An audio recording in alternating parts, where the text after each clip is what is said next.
40 years. 12,000. Oh, that's wonderful. I can't wait. Something's happened, Mom. I can't. Mom, it's me. Look, I just don't think you can stay with us anymore. I don't understand. The house is already sold? How could you? Yes, I have the money. No, I'm okay. I'll be fine. The money cleared at 9:17 on a Thursday morning. $612,000, the proceeds from the Richmond home where I had raised my son, buried 40 years of memories, and spent the happiest years of my marriage. By noon, my son Eric called. Mom Amanda and I talked. You moving in with us. It isn't going to work anymore. I stared at the packed suitcases beside my hotel bed. But I already sold the house. There was a pause. Then my own son said the words I would never forget. At least now you have the money to figure something else out.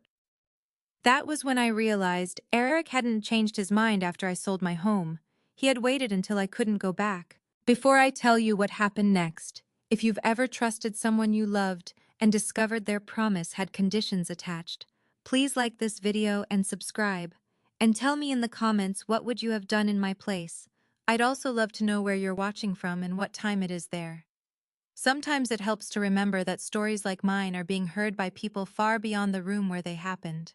3 months before that phone call, I still believed my son was trying to save me from loneliness. At 68, I had learned that loneliness rarely announces itself dramatically. It doesn't always arrive as tears or sleepless nights. Sometimes it looks like cooking half a chicken because a whole one is too much. Sometimes it's turning on the television before breakfast, just so another voice is in the room. And sometimes it's realizing you haven't spoken aloud since yesterday afternoon. My husband Robert had been gone for 3 years. We had lived in our brick colonial outside Richmond for nearly 4 decades. We bought it when Eric was 4 years old, back when Robert was working long hours as an electrical contractor, and I was still a librarian at an elementary school. The house wasn't impressive when we bought it. The kitchen had avocado green countertops. The upstairs bathroom leaked. The backyard was mostly dirt, but Robert saw possibilities everywhere. Over the years, we changed nearly everything. Everything except the memories. There was still a faint pencil mark inside the pantry doorway where Robert had measured Eric every birthday until he was 16. The oak tree in the backyard had been planted the year Eric started kindergarten. The upstairs hallway still had a tiny dent from the Christmas morning Eric received his first bicycle and tried riding it indoors. Robert used to joke that if we ever sold the house, we'd have to sell our memories by the square foot. I always told him we never would. Then he died. After that, the house seemed to grow. The stairs became steeper. The yard became larger. Every little repair felt more complicated. One Saturday morning, I was standing on a step stool trying to replace a smoke detector battery when Eric arrived unexpectedly. He walked through the kitchen door and nearly shouted, "Mom, what are you doing? Changing a battery. You're 68 years old. I'm aware. You shouldn't be climbing ladders. It has 2 steps, Eric. He took the battery from me anyway. That was my son. Or at least that was the son I believed I knew." Eric was 42 then. He owned a residential construction company called Wright Residential Builders. He had started it 12 years earlier with 1 truck and 2 employees. Robert had been incredibly proud of him. Eric lived about 25 minutes away with his wife Amanda and their 16-year-old daughter Sophie. Their house was newer than mine, a large 2-story home in a development west of Richmond with 4 bedrooms, a finished basement and a downstairs room Eric used as an office and storage space. After replacing my smoke detector battery, Eric started looking around. "You know, he said you don't need all this anymore." I frowned. "All what?" He gestured toward the house. "This space. The maintenance. The yard. Property taxes. I've managed. I know you have." He softened his voice. "But you shouldn't have to." That was the first conversation. I dismissed it. A week later, he mentioned it again. Then again over dinner. Soon he wasn't simply suggesting that I downsize. He was suggesting I move in with him. "You'd have the entire downstairs area," he told me one Sunday afternoon. We were sitting on my back porch drinking iced tea. "I don't want to invade your home. You wouldn't. Amanda might feel differently. She doesn't. And Sophie is 16. The last thing she needs is Grandma watching everything she does. Eric laughed. She adores you. That part was true. Sophie had always been close to me. She inherited Robert's dry sense of humor and my love of books. Eric leaned forward. Mom, think about it. You'd have your own bedroom downstairs. We could turn the office into a sitting room for you. I'd need my privacy. Of course. And I'd want somewhere to garden. I'll build raised beds. He made it sound almost beautiful. Sunday dinners without driving home to an empty house. Coffee with Amanda in the mornings. Helping Sophie prepare for college. A little garden where I could grow tomatoes and Robert's roses. Still I resisted. One evening I stood in my kitchen after Eric left and looked toward Robert's chair. I could almost hear him. Don't rush, Stell. Robert had called me Stell when nobody else was listening, so I didn't rush. For nearly a month I said no. Then Amanda started encouraging me too. She invited me over for dinner one Friday evening and walked me through the downstairs area. This could really be lovely, she said. She pointed toward the office. We could put French doors here. She showed me another room near the bathroom. This could be your bedroom. Eric stood behind us, smiling. You'd practically have your own apartment. Amanda nodded. And we'd know you're safe. That sentence touched something in me. Safe. After Robert died, I'd become aware of how alone I really was. If I slipped in the shower, who would know? If I became sick during the night? How long before anyone noticed? I hated admitting those thoughts frightened me. During dinner, Sophie became excited when she heard we were discussing it. Grandma, seriously, you might live here. Your father is campaigning aggressively. You should. She grinned. We can watch old movies together. For the first time, I allowed myself to imagine saying yes. Then Amanda asked something that seemed harmless at the time.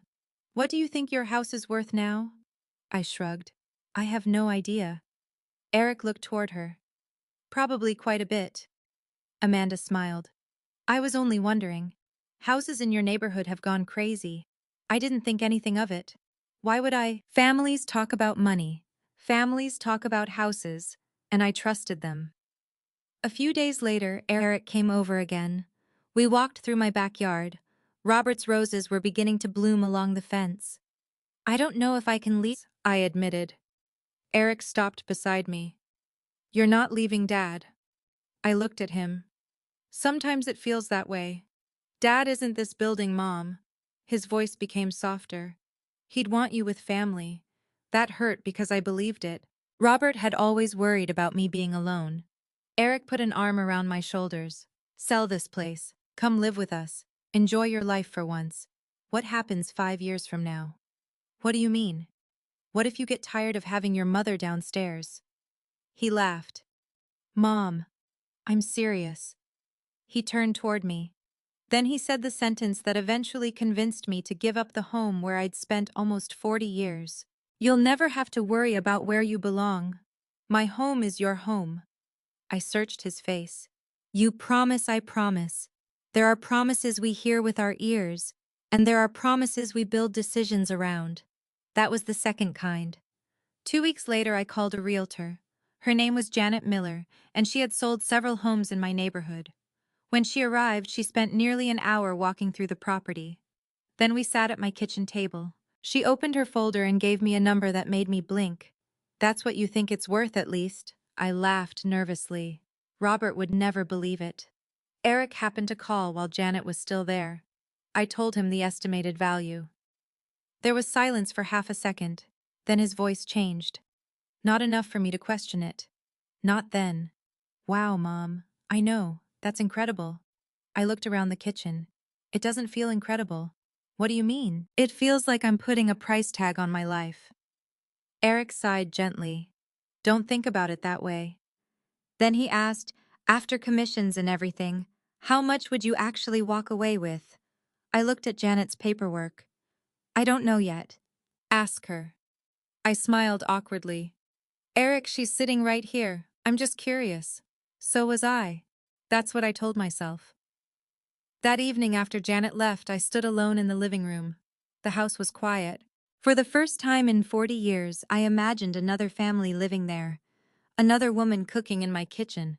Another child running down my stairs. It hurt more than I expected, but underneath the grief was something else. Hope. I believed I wasn't losing a home. I believed I was exchanging an empty one for a fuller one. And because the person making that promise was my own son, I never stopped to ask why the promise seemed to become stronger the moment he learned how much my house was worth. Once I agreed to sell the house, everything began moving faster than I expected. Janet returned the following Tuesday with a comparative market analysis tucked beneath her arm, and the kind of careful smile real estate agents wear when they know they're about to surprise you. We sat at my kitchen table, the same table where Robert and I had paid bills, helped Eric with homework, argued over vacation plans, and eaten more Sunday breakfast than I could count. Janet turned the paperwork toward me. I think we should list at $649,000. I stared at her. Dollars. She laughed. Yes, Stella. Dollars. I was hoping you'd say Monopoly money. She smiled, but I wasn't entirely joking. Robert and I had bought that house when such a number would have sounded like something attached to a mansion. Janet explained that Richmond's housing market had changed dramatically. Our neighborhood was established quiet and close to good schools. Buyers wanted mature trees and larger lots. More importantly, Robert had maintained the house beautifully. You own it outright, correct? Yes. Robert had insisted we pay off the mortgage before retirement. Janet began estimating commissions, closing expenses, and other costs. Depending on the final selling price, she believed I could walk away with approximately $600,000 to $615,000. Eventually, the number that stayed in my head was $612,000. It didn't feel like wealth. It felt like 40 years converted into digits. I called Eric after Janet left. He answered before the second ring. Well, she thinks we should list at 649. There was a pause. Seriously, apparently your mother has been sitting on a gold mine. He laughed. Mom, that's fantastic. You suppose I liked it better when it was just my house. His tone softened. I know. But think about what this means. You'll never have to worry about money. I walked toward the window overlooking the backyard. I don't worry about money now. Robert and I had never been rich, but we'd been careful. That should have ended the conversation. Instead, Eric asked, so after everything, what do you actually get?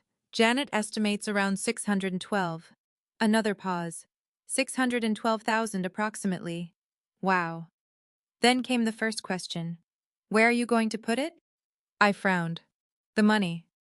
Yeah. My bank, I assume. All in one account. I haven't thought about it. You shouldn't leave that much sitting and checking. I wasn't planning to hide it under the mattress. He laughed. I'm serious, Mom. So am I. At the time, his concern seemed almost responsible. Over the next few weeks, however, Eric's questions became strangely specific. Did I still bank with Commonwealth Community? Was Robert's name still on any accounts? Did I have a financial advisor? How quickly could money be transferred after closing? Would the bank limit large withdrawals? Had I considered investing part of it? Once while we were having coffee, he asked whether there were penalties for moving $200,000 or $300,000 at once. I stared at him. Why would I move $300,000? He shrugged. I'm just saying if you find an investment opportunity. What kind of investment? Anything. Real estate. Bonds. Maybe a private business. I smiled. Your business. Eric laughed immediately. Relax, Mom. I'm not asking you for money. That sentence should have stayed with me. It didn't. Instead, I felt embarrassed for even thinking it. Eric had never directly asked me for a large sum of money. Robert and I had helped him occasionally when he was younger, but he had built Wright Residential Builders himself. At least that was what I believed. Meanwhile, Amanda began talking enthusiastically about my future rooms. She texted me pictures of paint colors: soft gray, cream, pale blue. One evening, she sent a photograph of a cozy downstairs sitting room she'd found online. Something like this. I replied that it was beautiful. The next weekend, I drove over to their house, expecting to see progress. Nothing had changed. Eric's office was still full of construction catalogs, tools, and cardboard boxes. The room they said would become my bedroom still held an exercise bike and 2 shelves of holiday decorations. I thought you were starting the renovation, I said. Eric waved dismissively. Next week. Amanda nodded. We've been so busy, I accepted that. A week later, nothing had changed. Then another week passed. Still nothing. Meanwhile, my house went on the market. The response was immediate. Janet scheduled 12 showings during the first weekend. I spent Saturday afternoon at Eric's house because buyers were walking through mine. Amanda and I sat at her kitchen island drinking coffee while Eric grilled hamburgers outside. She asked, "Have you gotten any offers?" Janet says probably by Monday. That must feel strange. It does. She hesitated. So once you get the money, what are you planning to do with it? There it was again. I stirred my coffee. I haven't decided. You could make a lot investing it. So everyone keeps telling me. Amanda smiled. I just mean you don't want inflation eating it. I'll speak to someone. She nodded quickly. Of course. Then she asked, would you ever invest in property again? I thought the whole point was that I wouldn't have property to worry about. She laughed. Right, obviously. Something about the conversation bothered me. Not enough to alarm me, just enough to leave a tiny splinter in my thoughts. That afternoon, Sophie came downstairs carrying 2 books. Grandma, I cleared a shelf for you. For me in my room. Dad said you have like 1,000,000 books. Not quite 1,000,000. She handed me one of the novels. When you move in, we should start a book club. I smiled. 2 people isn't much of a club. We'll make Grandpa an honorary member. The words caught me unexpectedly. Robert. For a moment I imagined him sitting there with us, pretending not to listen, while secretly knowing every detail. I hugged Sophie. That moment silenced every doubt I had. This was why I was selling. Family, not money. A few days later, Janet called. We had 3 offers. One was above asking price. After negotiations, inspections, and credits, the projected amount I would receive after closing was almost exactly what Janet had estimated, about $612,000. When I told Eric, his reaction was immediate. That's incredible. Then, without missing a beat, when does it clear? I frowned. What, the money? After closing? Is it same day? I don't know. You should find out. Why? Because that's a lot of money floating around. I laughed. Eric, it's not going to float down the James River. He didn't laugh. I'm just looking out for you. That evening he came over with takeout. While we ate, he started talking about interest rates, investments, and how difficult it had become for small businesses to borrow money. Then he said something casually. You know, Mom, once the house closes, you could put some of that money to work instead of letting it sit. I set down my fork. You seem very interested in putting my money to work. His face changed. Only slightly. Then he smiled. I'm interested in making sure nobody takes advantage of you. I wish I could go back to that kitchen table and ask the question that was already forming somewhere inside me.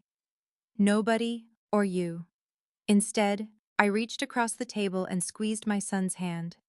I know you're looking out for me. He covered my hand with his. Always. I believed him. What I didn't notice was that Eric had stopped talking about the garden he would build for me. He had stopped discussing French doors, paint colors, and where my furniture would go. The room he had promised me remained untouched, but he knew the date of my closing. He knew the name of my bank. He knew approximately how much money I would receive. And he seemed far more interested in when that money would become available than in when his mother would actually arrive. The hardest part of selling my house wasn't signing the contract. It was deciding what pieces of my life were allowed to come with me.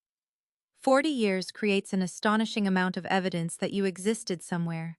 Every cabinet held something. Every drawer had a history. Even things I hadn't touched in years became precious the moment I had to decide whether to keep them. I started in the kitchen. That was a mistake. On the second morning, I opened the cabinet above the coffee maker and found Robert's favorite mug. It was dark blue with a chipped handle and the words, "World's Okayest Husband," printed across the front. Eric had given it to him one Father's Day as a joke. Robert used it for nearly 20 years. After he died, I couldn't bring myself to throw it away. I held it against my chest and cried. Not dramatically, just quietly standing in the kitchen while sunlight came through the window. I kept the mug. Then came the Christmas decorations. Robert had saved everything. Paper angels Eric made in elementary school. A wooden reindeer missing one antler. A crooked ornament Sophie painted when she was 5.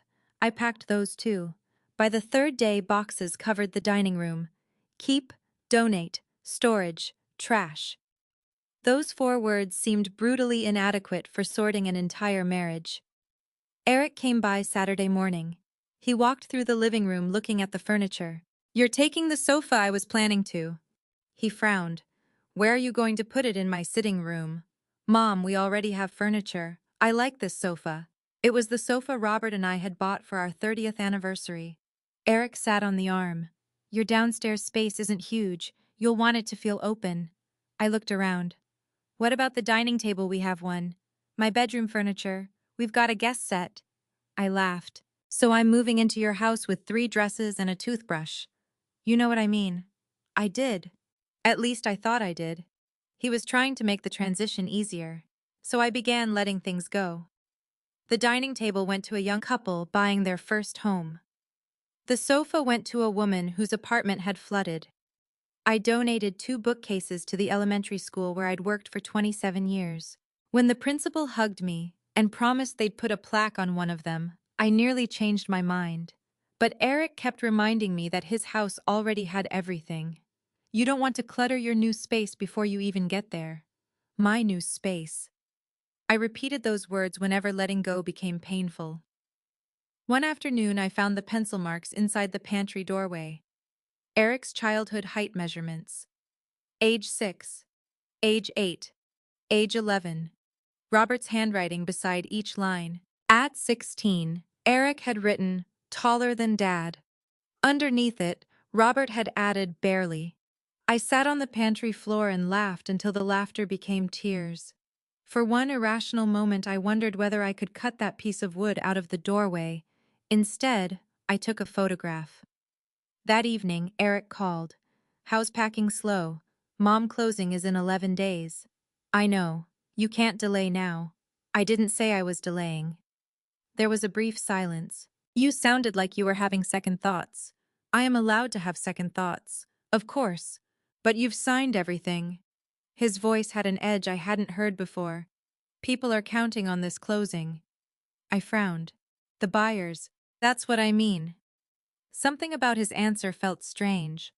But then he changed the subject. "Amanda picked out curtains for your room." My heart softened immediately. "What color?" "Some kind of blue. Ask her." "I don't know anything about curtains." I smiled. And just like that, my suspicion disappeared. 2 days later, Amanda sent me a photograph of pale blue curtains. They were beautiful. I imagined them hanging beside a window overlooking their backyard. I imagined waking up there on Sunday morning and hearing my granddaughter laughing upstairs. I imagined belonging somewhere again. That vision carried me through the next week. The closer we got to closing, however, the more frequently Eric called. Not about my move, about the money. "Did Janet confirm the final amount approximately?" "Approximately what, 612,000. And it goes directly into your Commonwealth account." "Yes, checking, I think so." "You should make sure there isn't some hold."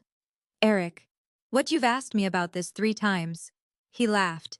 "Because I don't want something going wrong." "Nothing is going wrong, I know." Then he said, "Just don't transfer anything afterward until we talk." That stopped me. Transfer anything where anywhere. I wasn't planning to. "Good. Let's talk about the best plan first." I leaned against the kitchen counter. "What best plan for the money?" "I already have a financial advisor." "You haven't talked to him in years.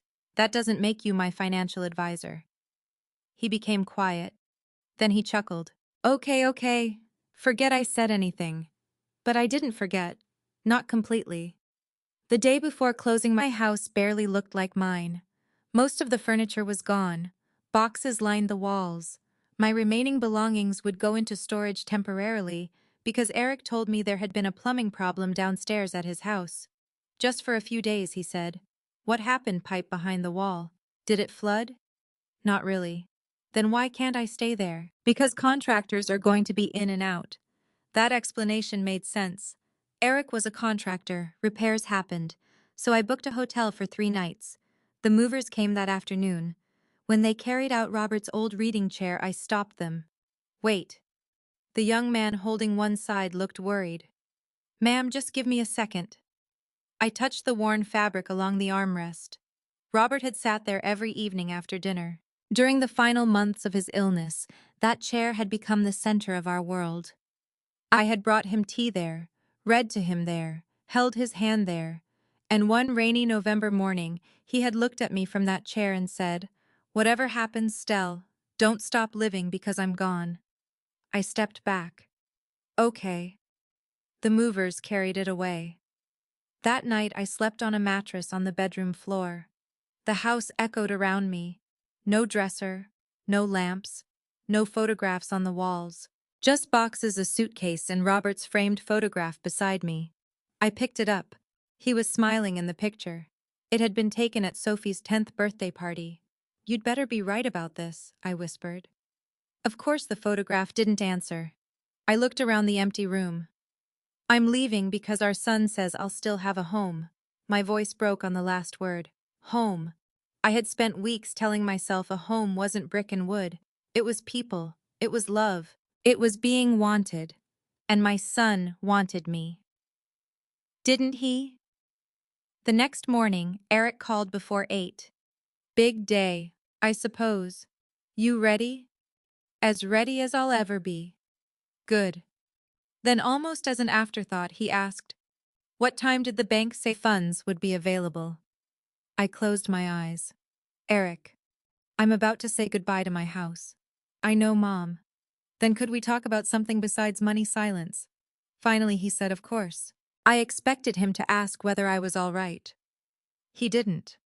He simply reminded me not to make any financial decisions until we'd talked. An hour later, I carried my last suitcase to the car. Before closing the front door, I turned around one final time.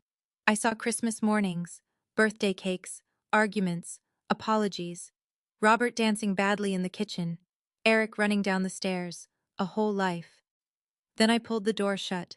I believed I was leaving one home because my son had promised me another. What I didn't know was that Eric was waiting for something too, not for his mother to arrive, for the sale to become irreversible, and for the money to clear. Closing took less than an hour. 40 years disappeared beneath my signature in 53 minutes. Janet sat beside me while the closing attorney slid documents across the polished conference table one after another. Initial here, sign there. Confirm the forwarding address. Verify the account information. I had imagined the moment would feel more dramatic. I thought someone might say something meaningful before I surrendered the house where Robert and I had built our life. Instead, the attorney smiled and said, "Congratulations, Mrs. Wright." Congratulations, such a strange word for grief. The buyers were a young couple named Matthew and Claire. They had a little boy who couldn't have been older than 6. When we met briefly afterward, Claire shook my hand. "We're going to take good care of it." I smiled. "There's an oak tree in the backyard. My husband and I planted it when our son started kindergarten." Her expression softened. "We won't touch it. And the roses along the fence, they'll stay too." That nearly broke me. I handed them the keys. Matthew thanked me. Then I walked outside carrying nothing but my purse. For the first time since I was 29 years old, I didn't own a home. But I reminded myself that I wasn't homeless. I had Eric. At least I thought I did. My belongings had already been placed in a storage facility because of the supposed plumbing problem at Eric's house. I checked into a small hotel near Short Pump for 3 nights. Eric promised everything would be ready by the weekend. "Think of it as a little vacation," he'd said. I tried. That first night, I ordered soup from room service and ate it sitting on the edge of the bed. The room smelled like disinfectant and unfamiliar laundry detergent. There were no photographs, no books, no Robert. I called Eric around 7. He didn't answer. Amanda didn't either. Sophie texted me later. "How did closing go?" "Grandma," I replied. "It's done." She sent back a heart. At least someone had remembered. The next morning I woke before 6. For several seconds I didn't know where I was. Then I saw my suitcase beside the television and remembered. Closing. Hotel. New life. I made coffee using the tiny machine on the desk. At 9:17 my phone buzzed. It was an email from Commonwealth Community Bank. The wire transfer had been received. I logged into my account. For several seconds I simply stared. 612 084 37. There it was. Almost 40 years of homeownership reduced to a number on a screen. I didn't feel rich. I felt untethered. I closed the banking app and went downstairs for breakfast. At 11:46 Eric called. I smiled when I saw his name. I assumed he was calling to tell me the plumbing was fixed. Good morning. Hey, Mom.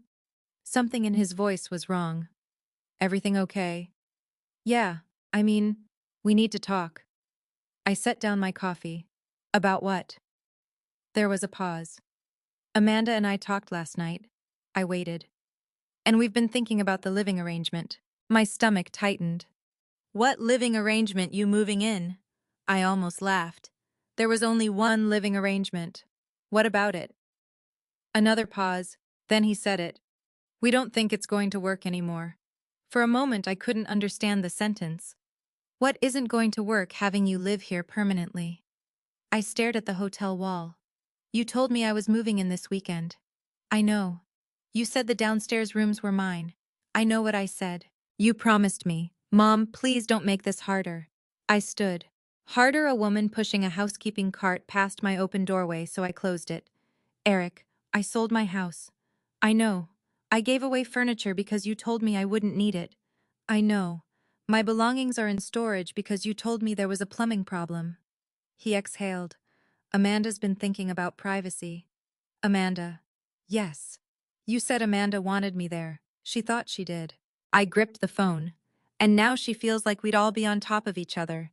You have nearly 4,000 square feet. That's not the point. Then what is the point? He became defensive. Sophie needs more space. Sophie has a bedroom. We might let her use the downstairs area too. I closed my eyes. The downstairs area. My bedroom. My sitting room. The place where Amanda had supposedly chosen blue curtains. Why wasn't any of this discussed before yesterday? We didn't realize how we'd feel until it became real. It became real months ago when you asked me to sell. Mom. No. You don't get to say that like I'm being unreasonable.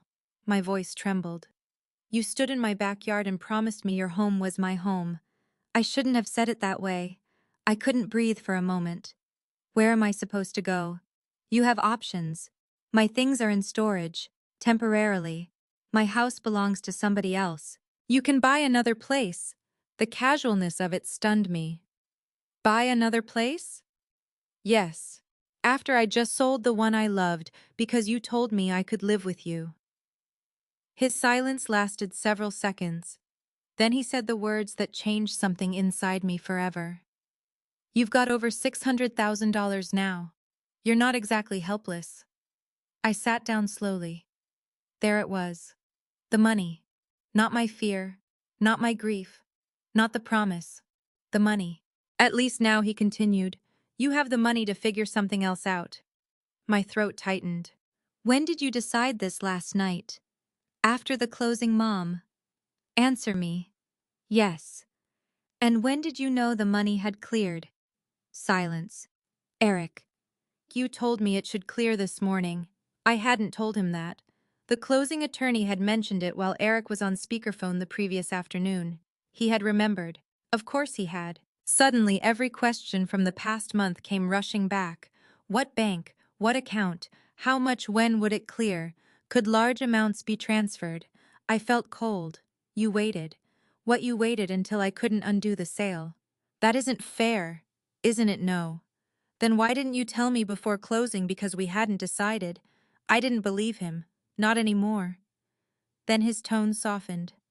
Look, I've been researching alternatives. Alternatives? There are some really nice retirement communities around Richmond. I said nothing. One near Midlothian has independent living cottages, pool fitness center activities. It's not some nursing home. How do you know I looked? When? He hesitated. Recently. How recently, Mom, does it matter? Yes. Another silence. Then he said, their smaller units start around $4,200 a month. I froze. Not because of the price, because of how quickly he knew it. The exact monthly cost. My son, who supposedly decided only last night that I couldn't live with him, had already researched where else I could go and what it would cost. Eric. What? When did you look up that community? He didn't answer. I waited. Eric. Finally, he said I have to get back to work. Then the call ended. I remained sitting on the hotel bed with the phone in my hand. Outside my window, cars moved along the highway. People were going to work. Families were having lunch. The world continued as though nothing had happened. But something had. For the first time, I stopped asking myself why Eric had changed his mind. I began asking a different question. What if he hadn't changed it at all? I opened my banking app again. $612,084.37. Yesterday, that number had represented the end of one chapter of my life. Now it looked like something else. Something Eric had been waiting for. And suddenly I needed to know why. I did not call Eric back. That surprised even me. For most of my life, when something went wrong in my family, my instinct was to fix it immediately. Robert used to tease me about it.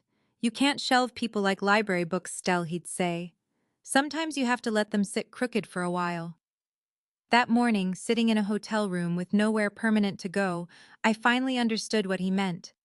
I needed to stop listening to Eric's explanations. I needed to look for myself. At 11 the next morning, I drove to his house without telling him. I had been there hundreds of times. Birthdays, Christmas dinners, summer cookouts, Sophie's school celebrations. But that day I felt like a stranger pulling into the driveway. Eric's truck was gone. Amanda's SUV wasn't there either. Good. I still had the garage code. Or at least I thought I did.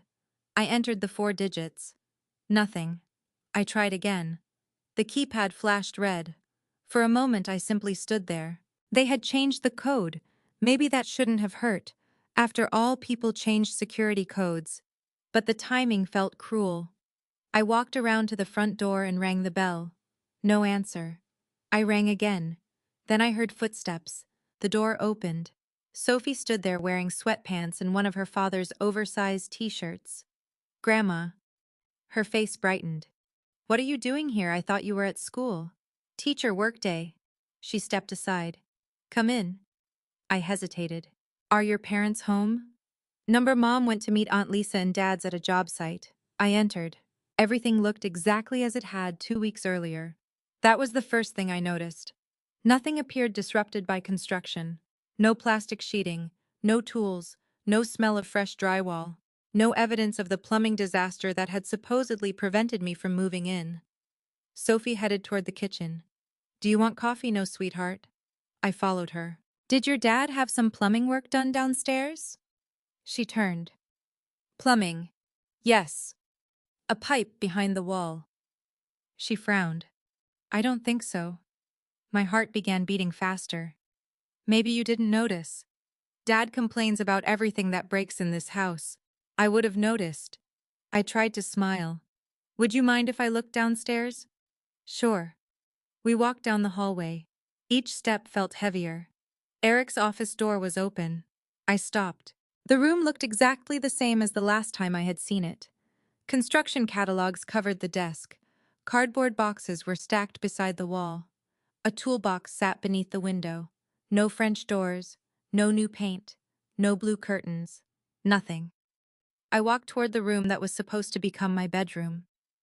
The exercise bike was still there. So were the plastic bins of Christmas decorations. A folded treadmill leaned against one wall. There wasn't even space for a bed. I touched the door frame. Grandma, I turned. Sophie was watching me. Did Dad tell you something was being renovated? I swallowed. He said this was going to be my room. Her expression changed. What when I moved in? She stared at me. You were moving in. The question hurt more than I expected. Yes. I thought you were just staying here for a little while. I felt cold. Why did you think that? That's what Dad said, when a while ago. I tried to keep my voice calm. What exactly did he say? Sophie shifted uncomfortably. He said after you sold your house you might stay here for a few days while you figured out where you wanted to live. I gripped the edge of the desk. He never told you I was moving in permanently? She shook her head. No. That was when I knew. This wasn't a misunderstanding created the night after closing. At some point, long before I handed over my keys, Eric had already been telling other people a different story. Sophie looked frightened. Grandma? Did I say something wrong? I immediately went to her. No, honey, I hugged her. You didn't do anything wrong. Are you okay? I will be. And for the first time since the sale, I meant it. Pain was beginning to turn into something stronger. Not revenge. Clarity. 20 minutes later, the garage door opened. Amanda walked into the kitchen carrying 2 shopping bags.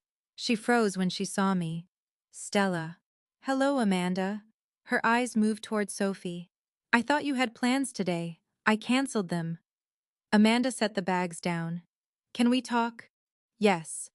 I followed her into the dining room. She closed the door. What are you doing here? I came to see the plumbing damage. Her face changed. What? The broken pipe. She looked toward the hallway. Oh. That. Yes. That. It wasn't serious. So I see. She folded her arms. Eric should have explained better. I think Eric has done enough explaining. I looked directly at her. Was I ever moving into this house? Amanda's mouth opened, then closed. Stella. Please don't lie to me. We discussed it. Discussed what you staying here. Permanently. She rubbed her forehead. It changed. When I don't know exactly. Before I sold my house. She looked away. That was an answer. I felt the betrayal physically, not as anger, as pressure beneath my ribs.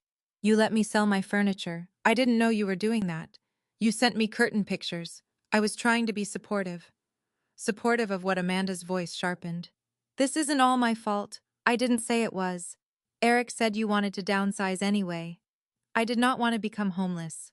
You're not homeless. There it was again, the same argument. Because I had money, apparently losing my home no longer counted. Then Amanda said something that changed the entire conversation. Eric said once the house closed, everything would be easier. I stared at her. Everything. She realized immediately that she'd said too much. I didn't mean, what becomes easier after my house closes? Nothing. You just said everything. Stella, you're twisting my words. No, I'm finally listening to them. She stood. You need to talk to Eric. I intend to. I walked toward the front door. As I passed the kitchen, something caught my attention. 3 large boxes sat near the garage entrance. The logo belonged to a high-end appliance company. One contained a professional-grade range. Another appeared to be a wine refrigerator. The third was labeled built-in coffee system. I looked toward Amanda. New appliances. Her face tightened. We've been planning a kitchen remodel. I thought Eric said business was slow. It is. Those appliances couldn't have been cheap. Outside, beside the garage, I noticed stacks of premium hardwood flooring covered with plastic. More renovation materials. Eric had repeatedly told me he hadn't had time to prepare my room because business was difficult. Yet somehow, there was money to improve his own house. I drove back to the hotel slowly. I wasn't ready to accuse him of anything more than what I could prove. But I now knew 3 things. There had been no plumbing problem. My granddaughter had never been told I was moving in permanently. And Amanda believed something important would become easier after my house closed. Back in my hotel, I opened my laptop. I pulled up my bank account. The $612,084.37 was still there, untouched. Then I opened a notebook and wrote down every strange question Eric had asked me during the previous 3 months. My bank, my closing date, transfer limits, investments, when the proceeds would clear. For the first time, I stopped looking at those questions as separate conversations. Together, they formed a pattern. And once I saw that pattern, another memory surfaced.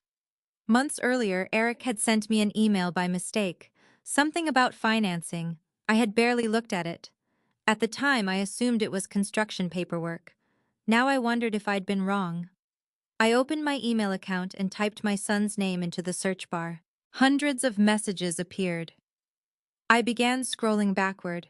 And for the first time since this nightmare started, I wasn't trying to understand why my son no longer wanted me in his house. I was trying to understand why he had needed me to sell mine. I found the email at 2:13 that afternoon. It had been sent almost 4 months earlier before Janet ever put a for sale sign in my yard.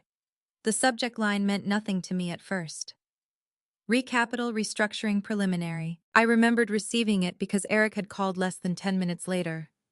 Mom, ignore that email I just sent you. Wrong Stella.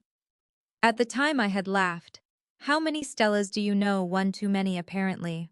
I deleted it without opening the attachment. Or I thought I had. Fortunately, it was still in my trash folder. My finger hovered over the mouse. Part of me felt ashamed. This was my son's business correspondence. Robert had raised Eric to believe privacy mattered, and I had spent my career teaching children that taking something without permission was wrong.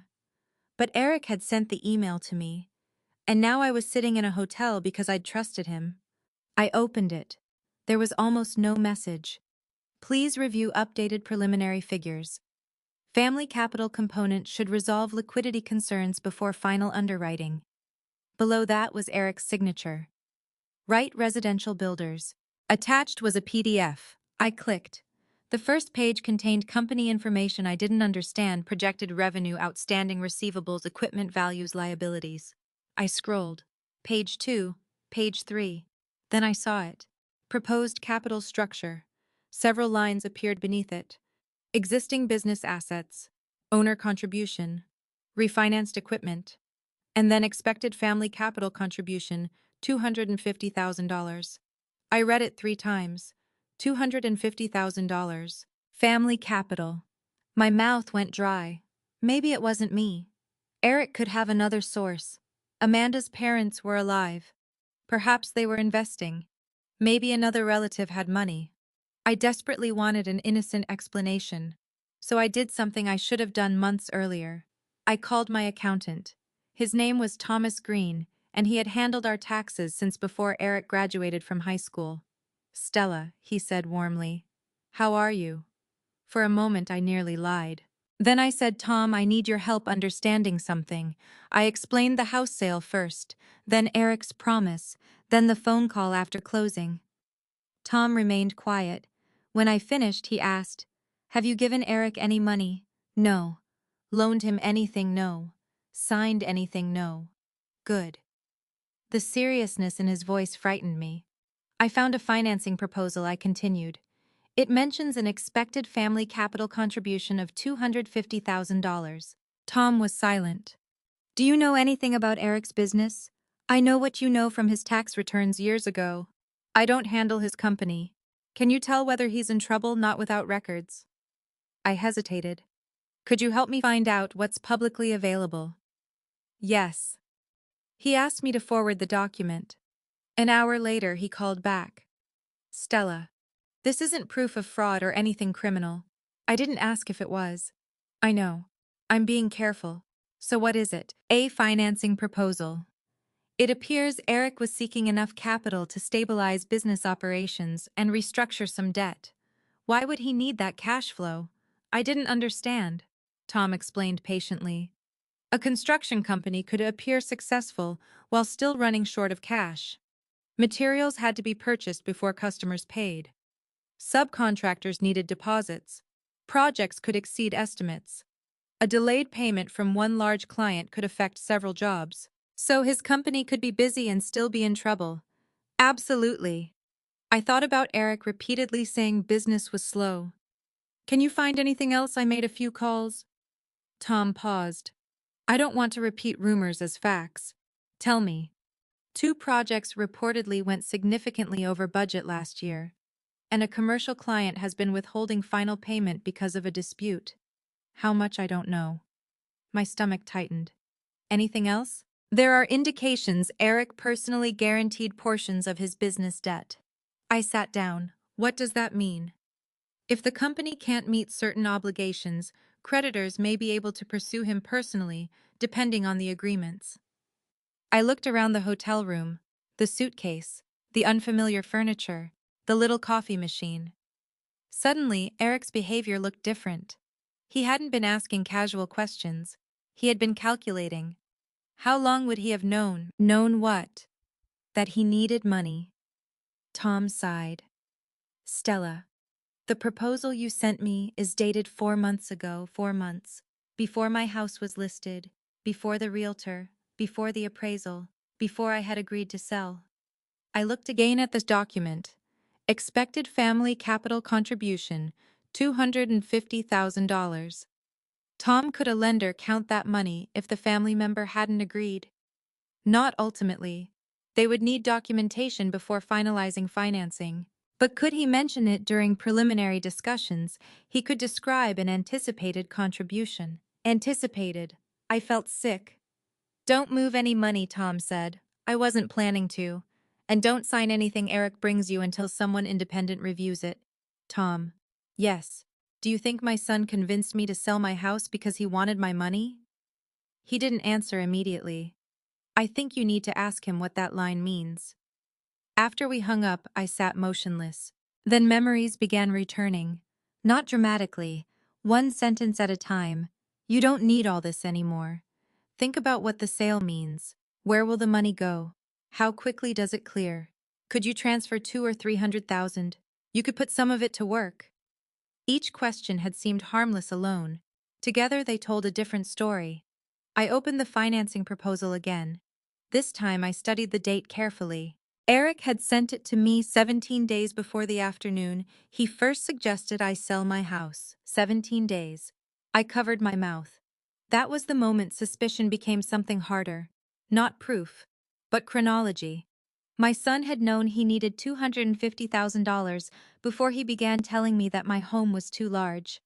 Before he promised me a bedroom. Before he offered to build raised garden beds. Before he stood beside Robert's roses and told me his home would always be mine. My phone rang. Eric. I watched his name appear on the screen. For several seconds I considered ignoring him. Then I answered. Hello. Mom. His voice sounded unusually warm. I've been thinking about everything. So have I. I hate how yesterday went. I waited. I don't want us fighting, neither do I. Why don't you come over tomorrow night for what dinner? He laughed softly. Do I need a reason to invite my mother to dinner? Apparently, I thought. Just you, me, and Amanda, he continued. We can talk calmly, about me moving in, a pause, about everything. There was that word again. Everything. I looked at the document on my laptop. $250,000. Okay, I said. 7-7 is fine. After the call ended, I printed the financing proposal at the hotel's business center. I placed it inside my purse. Then I went upstairs and looked at myself in the bathroom mirror. I didn't recognize the woman staring back. Not because I looked older, because for the first time in my life, I was preparing to sit across from my son without automatically believing him. The next evening, I would go to dinner. I would listen. I would let Eric explain whatever he wanted to explain. And then when he thought the conversation was going his way, I would place that document on the table. Because there was one question I needed answered. Had my son promised me a home because he wanted his mother close? Or had he promised me a home because he needed mine sold?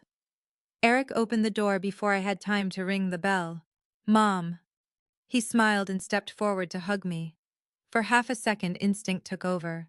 I hugged him back. That was the terrible thing about loving someone who had hurt you. Your heart didn't immediately become wise just because your mind had learned something painful. You look nice, he said. I look exactly the same as I did 3 days ago. He laughed. There she is, the old Eric, or at least the version of him I desperately wanted to believe still existed. The smell of roast chicken came from the kitchen. Amanda stood near the stove pouring wine. Hi, Stella. Hello, Amanda. Her smile was polite but nervous. The downstairs hallway was visible from where I stood. I looked toward it. Eric noticed. Mom, tonight isn't about arguing. I didn't say anything. I know. He touched my shoulder. I just want us to start over. We sat down to dinner. For the first 20 minutes, nobody mentioned the house. Eric asked about my hotel. Amanda asked whether I needed help retrieving anything from storage. They talked about Sophie applying to colleges next year. For a little while, it almost felt normal. Then Eric apologized. Mom, I handled everything badly. I looked at him. Which part? He exhaled. The living situation. You mean promising me a home and withdrawing the promise after I sold mine? Amanda lowered her eyes. Yes, Eric said. That. Why did you do it? I panicked. About what? About how complicated it would be. I waited. He continued. Having 3 generations under one roof sounds great in theory. But Amanda and I started thinking about privacy and boundaries. After closing, yes. I didn't believe him. But I didn't challenge him yet. Instead, I said, go on. Eric seemed relieved. I think you should use this as an opportunity. To do what? Build a life that's completely yours. I almost admired the way he transformed abandonment into empowerment. You mean buy another house? Maybe. He leaned back. Or invest. There it was. I said nothing. Eric took a drink of water. You've got a lot of cash sitting in an account right now. My money seems to come up frequently in this family, because I don't want you making bad decisions. And you think you know what a good decision looks like. His eyes flickered toward Amanda. Then he smiled. Actually, I've been thinking about something. Of course he had. What you know, my company has grown a lot. I know. And construction is weird right now. Material costs, interest rates, clients taking longer to pay. I folded my hands beneath the table. So business isn't good. Business is good. That isn't what I asked. He hesitated. We're experiencing temporary cash flow pressure. The phrase sounded rehearsed. I remembered Tom explaining exactly what cash flow pressure meant. Eric continued. I've got signed projects worth over $1 million. Then why do you need my money? His expression changed. I had moved faster than he expected. I didn't say I needed your money. You were about to. Amanda shifted uncomfortably. Stella maybe let him explain. I looked at her. I'm listening. Eric leaned forward. What I'm proposing isn't charity. I didn't call it charity. It's an investment. There it was. He started talking fast. He started talking faster. He explained projected returns, upcoming contracts, equipment refinancing, expansion opportunities. I barely heard any of it. I was watching his face. My little boy had once stood in my kitchen crying because he'd accidentally broken a neighbor's window with a baseball. Robert had asked him one question. Did you tell the truth? Eric had nodded. Robert hugged him. Then whatever that window costs, we'll deal with it. Where had that boy gone? How much? I asked. Eric stopped. What? How much are you asking me to invest? He hesitated. 250,000. Even though I already knew, hearing him say it made my chest tighten. That's very specific. We've run the numbers. We, my financial people. Your lender. He looked at me. Yes. I reached for my purse. Amanda's face went pale. I removed the financing proposal and placed it on the table. Eric stared at it. Nobody spoke. I pushed it toward him. Your financial people certainly have run the numbers. He didn't touch the paper. Where did you get this? You sent it to me. That was private. You sent it to my email. By mistake. 4 months ago. He looked up. I tapped the page. Expected family capital contribution. $250,000. Amanda stared at Eric. I continued. This document is dated before I listed my house, Mom, before Janet evaluated it. Before you promised me a downstairs bedroom. You don't understand how preliminary financing works. Then explain it. It wasn't a commitment. Apparently not from me. That isn't what I meant. What did you mean? Eric pushed his chair back slightly. I expected we could discuss it. After my house sold, yes. After I had $600,000 available. It made sense. For whom? For everyone. I laughed once. There was no humor in it. Did you encourage me to sell because you needed this money? No. The answer came too quickly. Look at me. He did. Did you promise me I could live here because you wanted me to sell? No. Did you tell your lender I was contributing $250,000 before I ever agreed? Silence. Amanda looked at him. Eric. He rubbed his forehead. It wasn't like that. I felt strangely calm. That is not an answer. The lender needed to see possible sources of capital. Was my money one of those sources, a possible source? Did I give you permission? No, but… Then why was it in your proposal? His voice rose. Because I thought you'd help me. The room went silent. There it was. Not an investment opportunity. An expectation. You thought I'd help you? Yes. So you built a financing plan around money that belonged to me.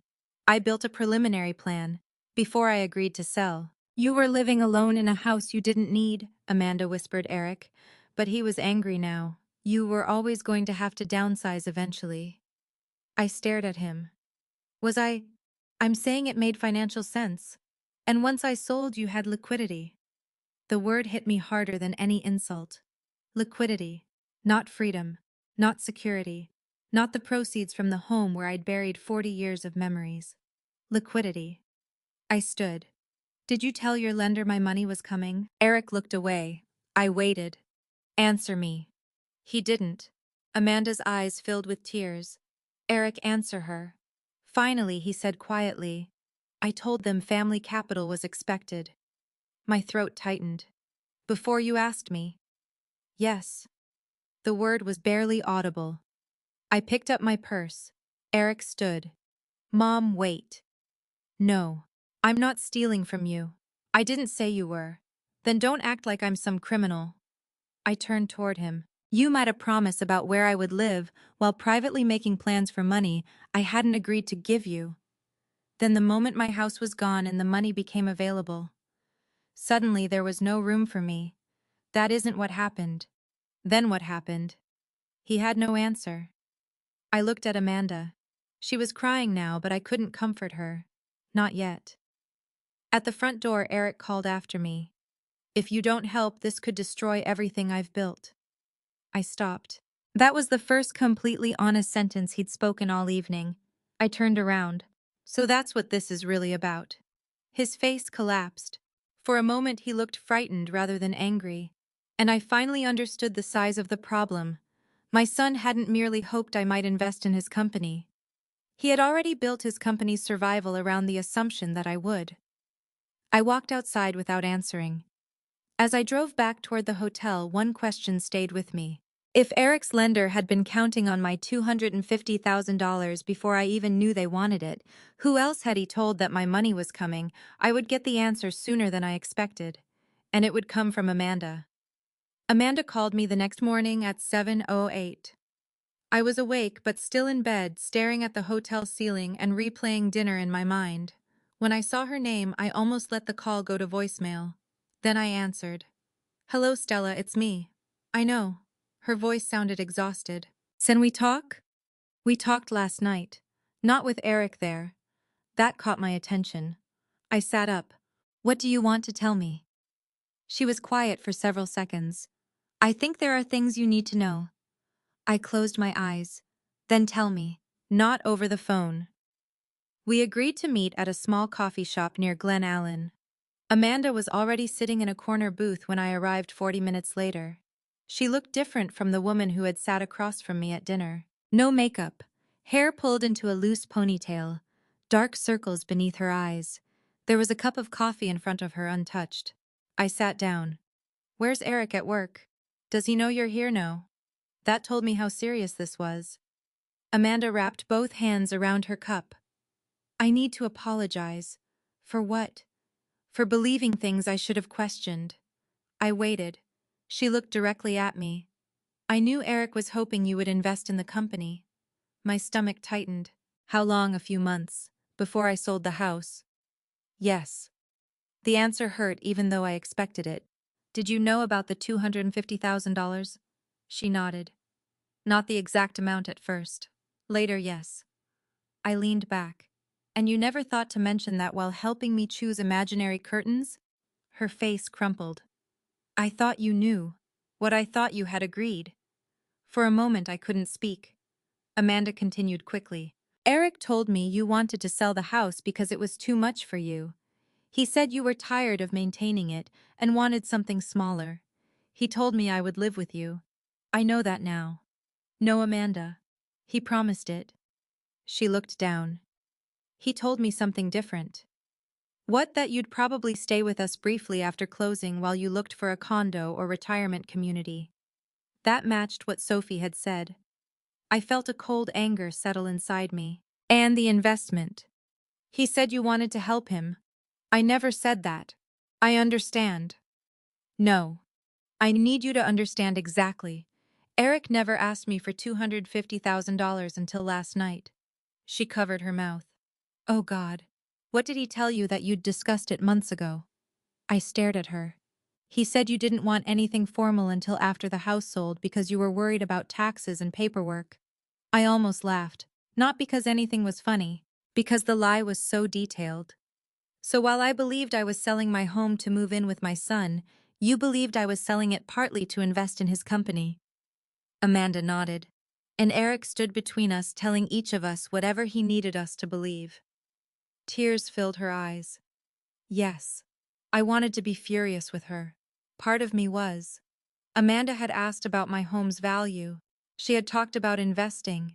She had participated in conversations that now felt manipulative. But I also saw something I hadn't expected. She had been manipulated too, not innocently, not completely. She had benefited from believing Eric, but she had not invented the plan. What else did he tell people, I asked. Amanda looked frightened. That's why I called you. My heart sank. What else? The lender isn't the only one.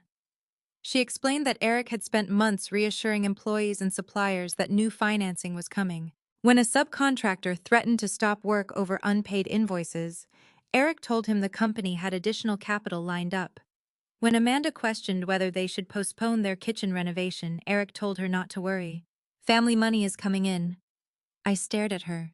He said those words, yes. When? About 6 weeks ago. 6 weeks ago. I hadn't even accepted an offer on my house yet. What about his employees? He told his project manager the company would be stabilized by summer. How he said he had a private investor. I felt sick. Me, I assume so. There it was. Different stories for different people. To me, I was a lonely widow being invited into my son's home. To Amanda, I was an independent woman who wanted to downsize and invest. To the lender, I was expected family capital. To his employees, I was apparently a private investor. And somewhere inside all those versions, the real Stella Wright had disappeared. Eric wasn't seeing his mother. He was seeing $250,000. Amanda wiped her eyes. There's something else. Of course there was. What if you don't invest? The financing probably doesn't happen. I assumed that. No. I mean, it's worse than that. She explained that Eric had already made business decisions based on receiving the loan. He had accepted 2 projects requiring significant upfront material purchases. He had delayed paying some suppliers because he expected refinancing to consolidate several obligations. He had also personally guaranteed portions of the company's debt. My mind returned to Tom's warning. What happens if the financing fails? Amanda looked down. I don't know. You're his wife. He stopped telling me everything when I started asking too many questions. That sounded painfully familiar. Could he lose the company? Yes. The house. Her eyes filled again. Possibly. I sat quietly. This was the moment, I think, when Eric expected motherhood to defeat judgment. Because what mother hears that her child might lose everything and doesn't immediately ask how to save him? I could write the check. The money was sitting there. $684.37. I could transfer $250,000 and still have more than $360,000. Eric's company might survive. His employees might keep their jobs. Amanda might keep her house. Sophie might never know how close her family came to disaster. For several seconds, I imagined doing exactly that. Then another image appeared. My empty house. My mattress on the floor. Robert's photograph beside me. My son asking when the money would clear. I looked at Amanda. Why didn't Eric just ask me? She shook her head. I don't know. I do.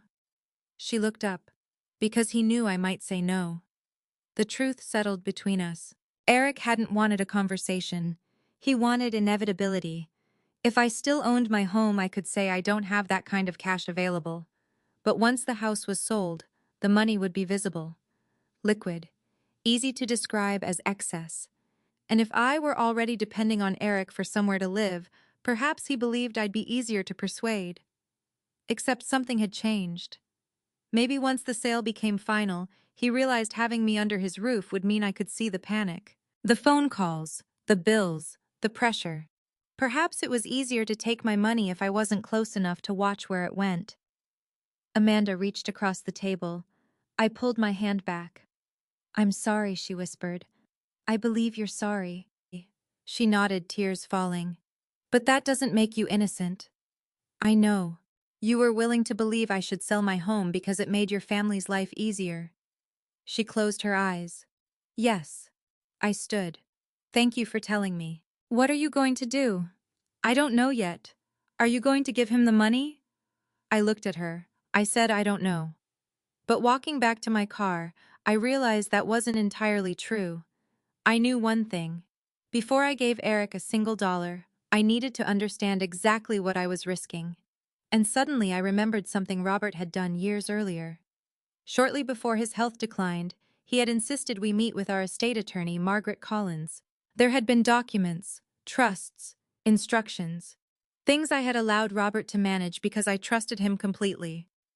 That afternoon, I called Margaret's office. Margaret Collins, please. This is Stella Wright. Her assistant placed me on hold.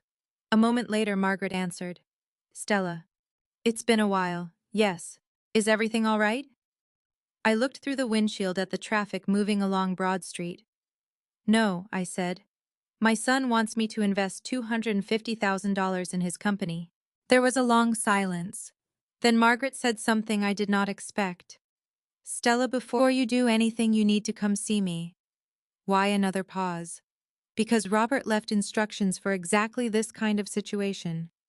Margaret Collins had been our attorney for nearly 25 years. Her office occupied the second floor of an old brick building near downtown Richmond, with tall windows, dark wooden shelves, and the faint smell of coffee and paper that always reminded me of the library where I had worked. Robert trusted Margaret completely. I did too.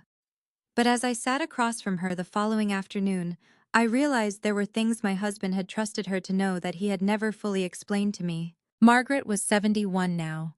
Her silver hair was shorter than I remembered, but her eyes were just as sharp. She closed her office door. Tell me everything. So I did. I told her about Eric suggesting I sell the house, the promise that I could live with him.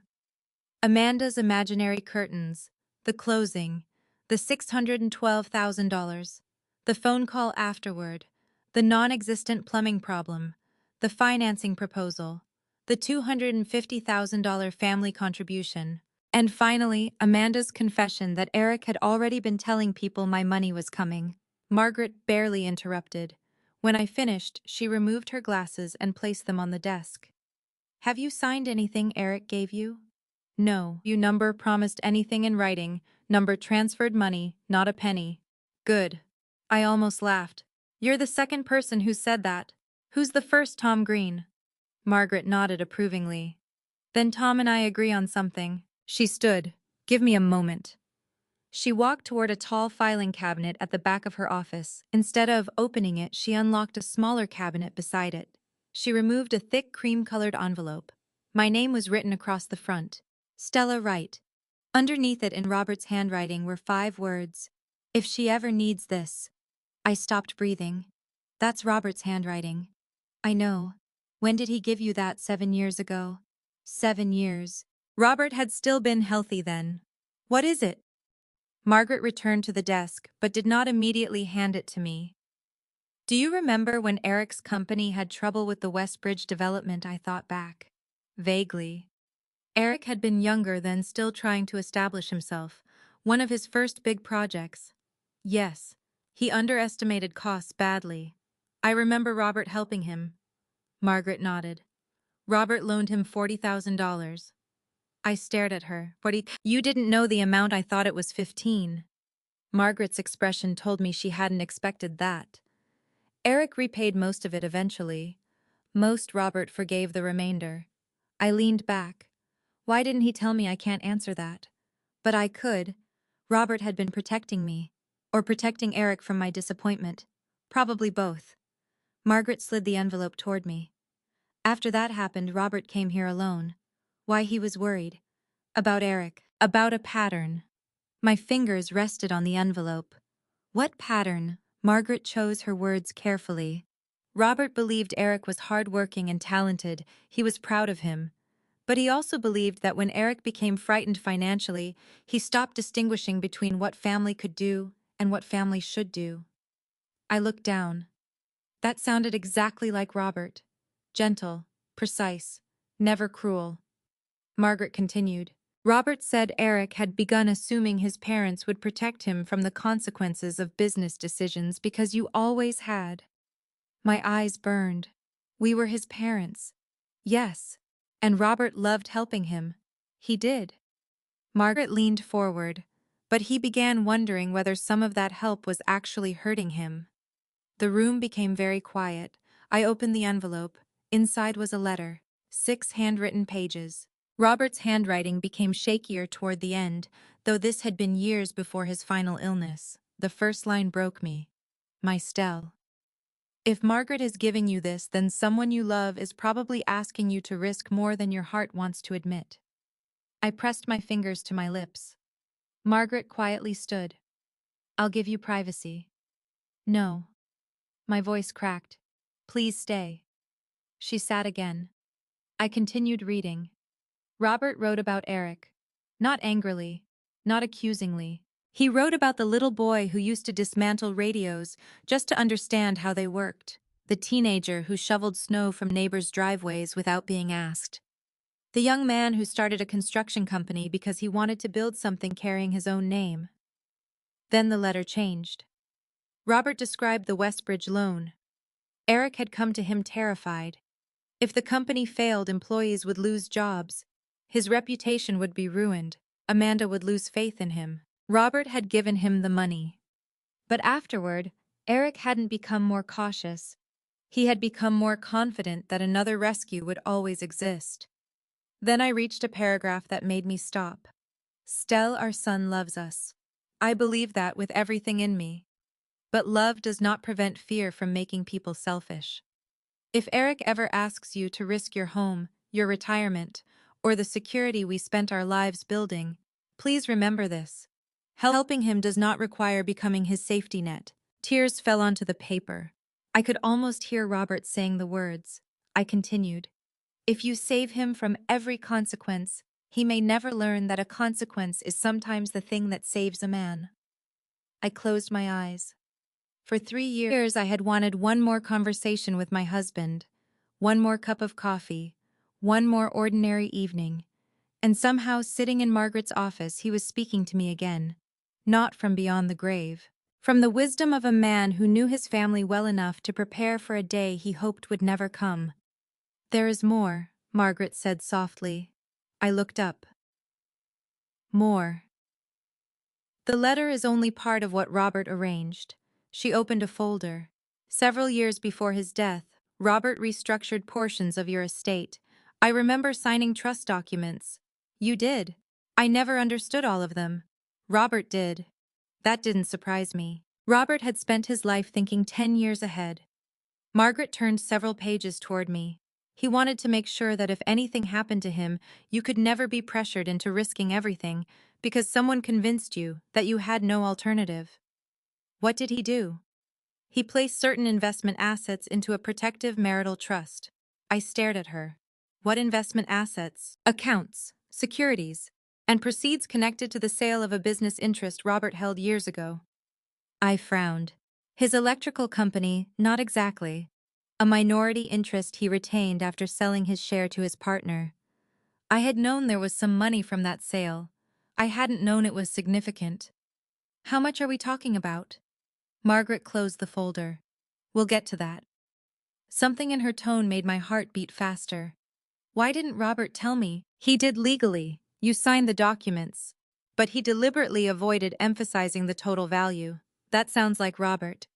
Margaret almost smiled. He said he wanted you to live normally, not spend your retirement thinking about account balances. I looked again at the letter. Does Eric know? No. About the trust. He may know one exists. He does not know the details. Why? Because Robert specifically believed Eric should never make financial decisions based on what he expected to inherit. I felt a chill. Expected to inherit. Eric had built his business financing around money he expected from me now. What else had he been expecting later? Margaret folded her hands. Stella, the $612,000 from your house is yours. You can invest it, spend it, buy another home, or keep it in the bank. I understand. But before you decide whether losing $250,000 would endanger your future, you need to understand what Robert protected. I looked at her. Margaret opened another document. Then she said quietly, Your house proceeds are not your entire financial security. For the first time since Eric rejected me, I felt something other than fear. I felt the ground beneath me again, and I had no idea yet just how solid that ground was. Margaret turned the folder around so I could see the first page. There were numbers arranged in neat columns, account names, investment funds, dates, percentages. I stared at them without understanding what I was supposed to notice. Stella Margaret said gently, Do you remember Robert selling his remaining interest in Hanover Electrical Services, of course? That had happened about 9 years before his death. Robert had started the company with his friend Charles Benton when they were both in their 30s. Eventually, Charles's son took over operations, and Robert sold most of his ownership. I remembered the celebration dinner. Robert ordered a steak he normally would have considered too expensive and insisted we share a bottle of wine. When I asked how much he'd received, he smiled. Enough that I don't have to worry about whether you order dessert. That was Robert. Money embarrassed him. Security mattered. Wealth didn't. He retained a small minority interest for several years, Margaret explained, then sold that as well. I knew that. Do you know what happened to the proceeds? I assume they went into our retirement accounts. Some did. She tapped the folder.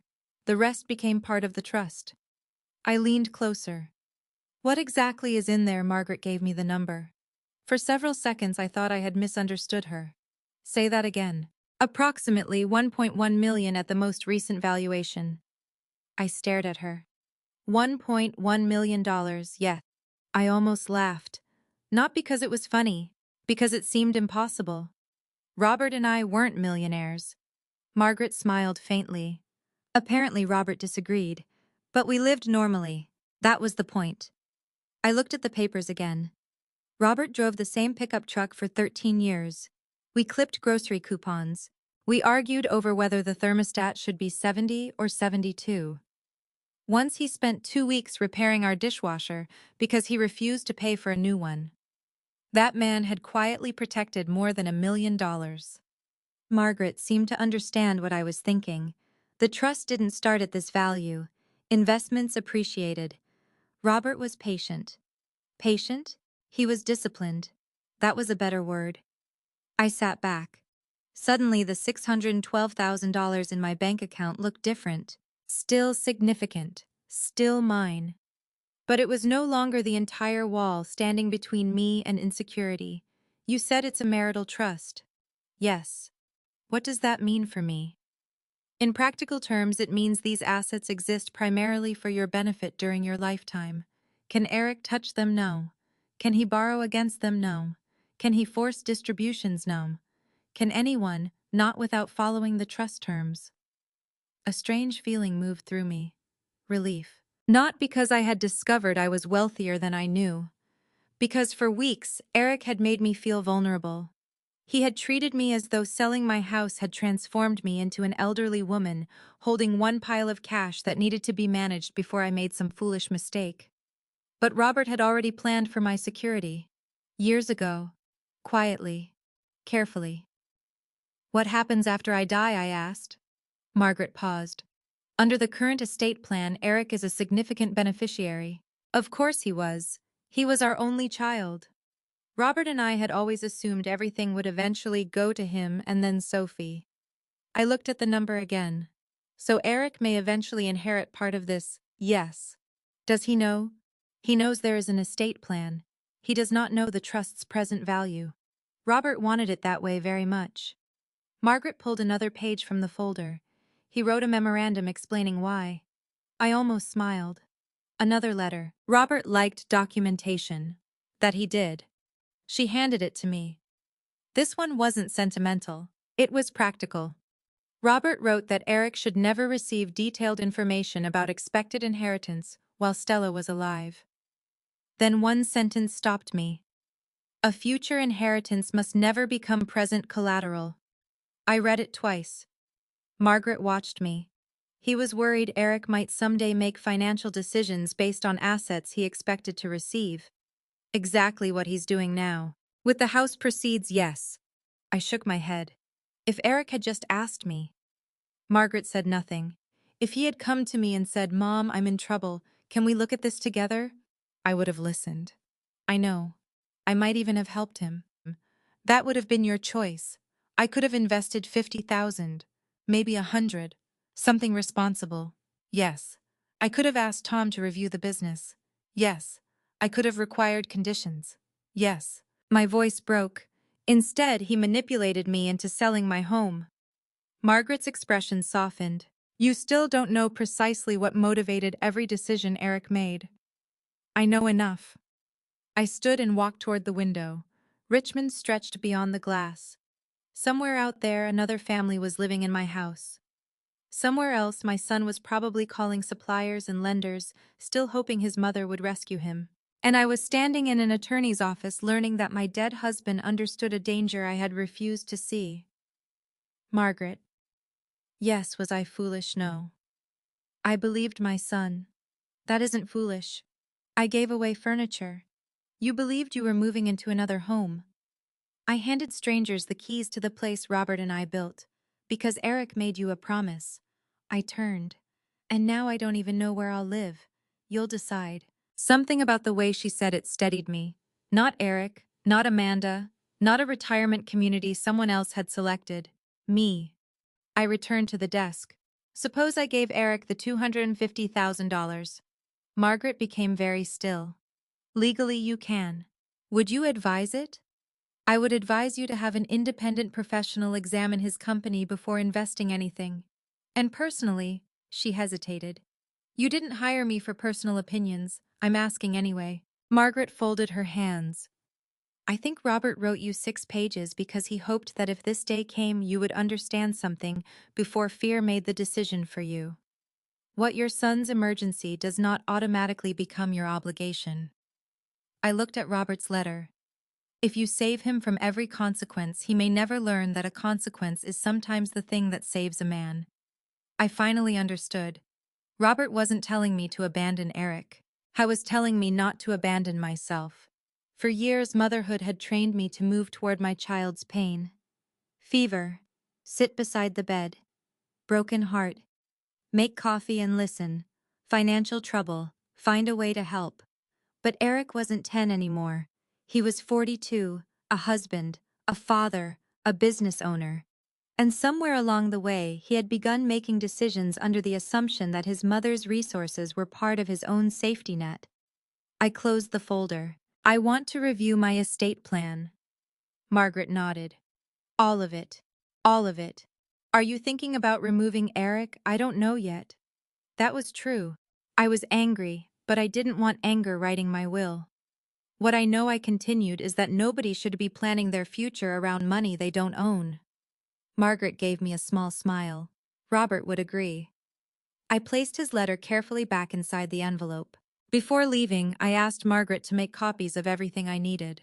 When I stepped outside, the afternoon sun felt unusually warm. For the first time since selling my house, I wasn't thinking about what I had lost.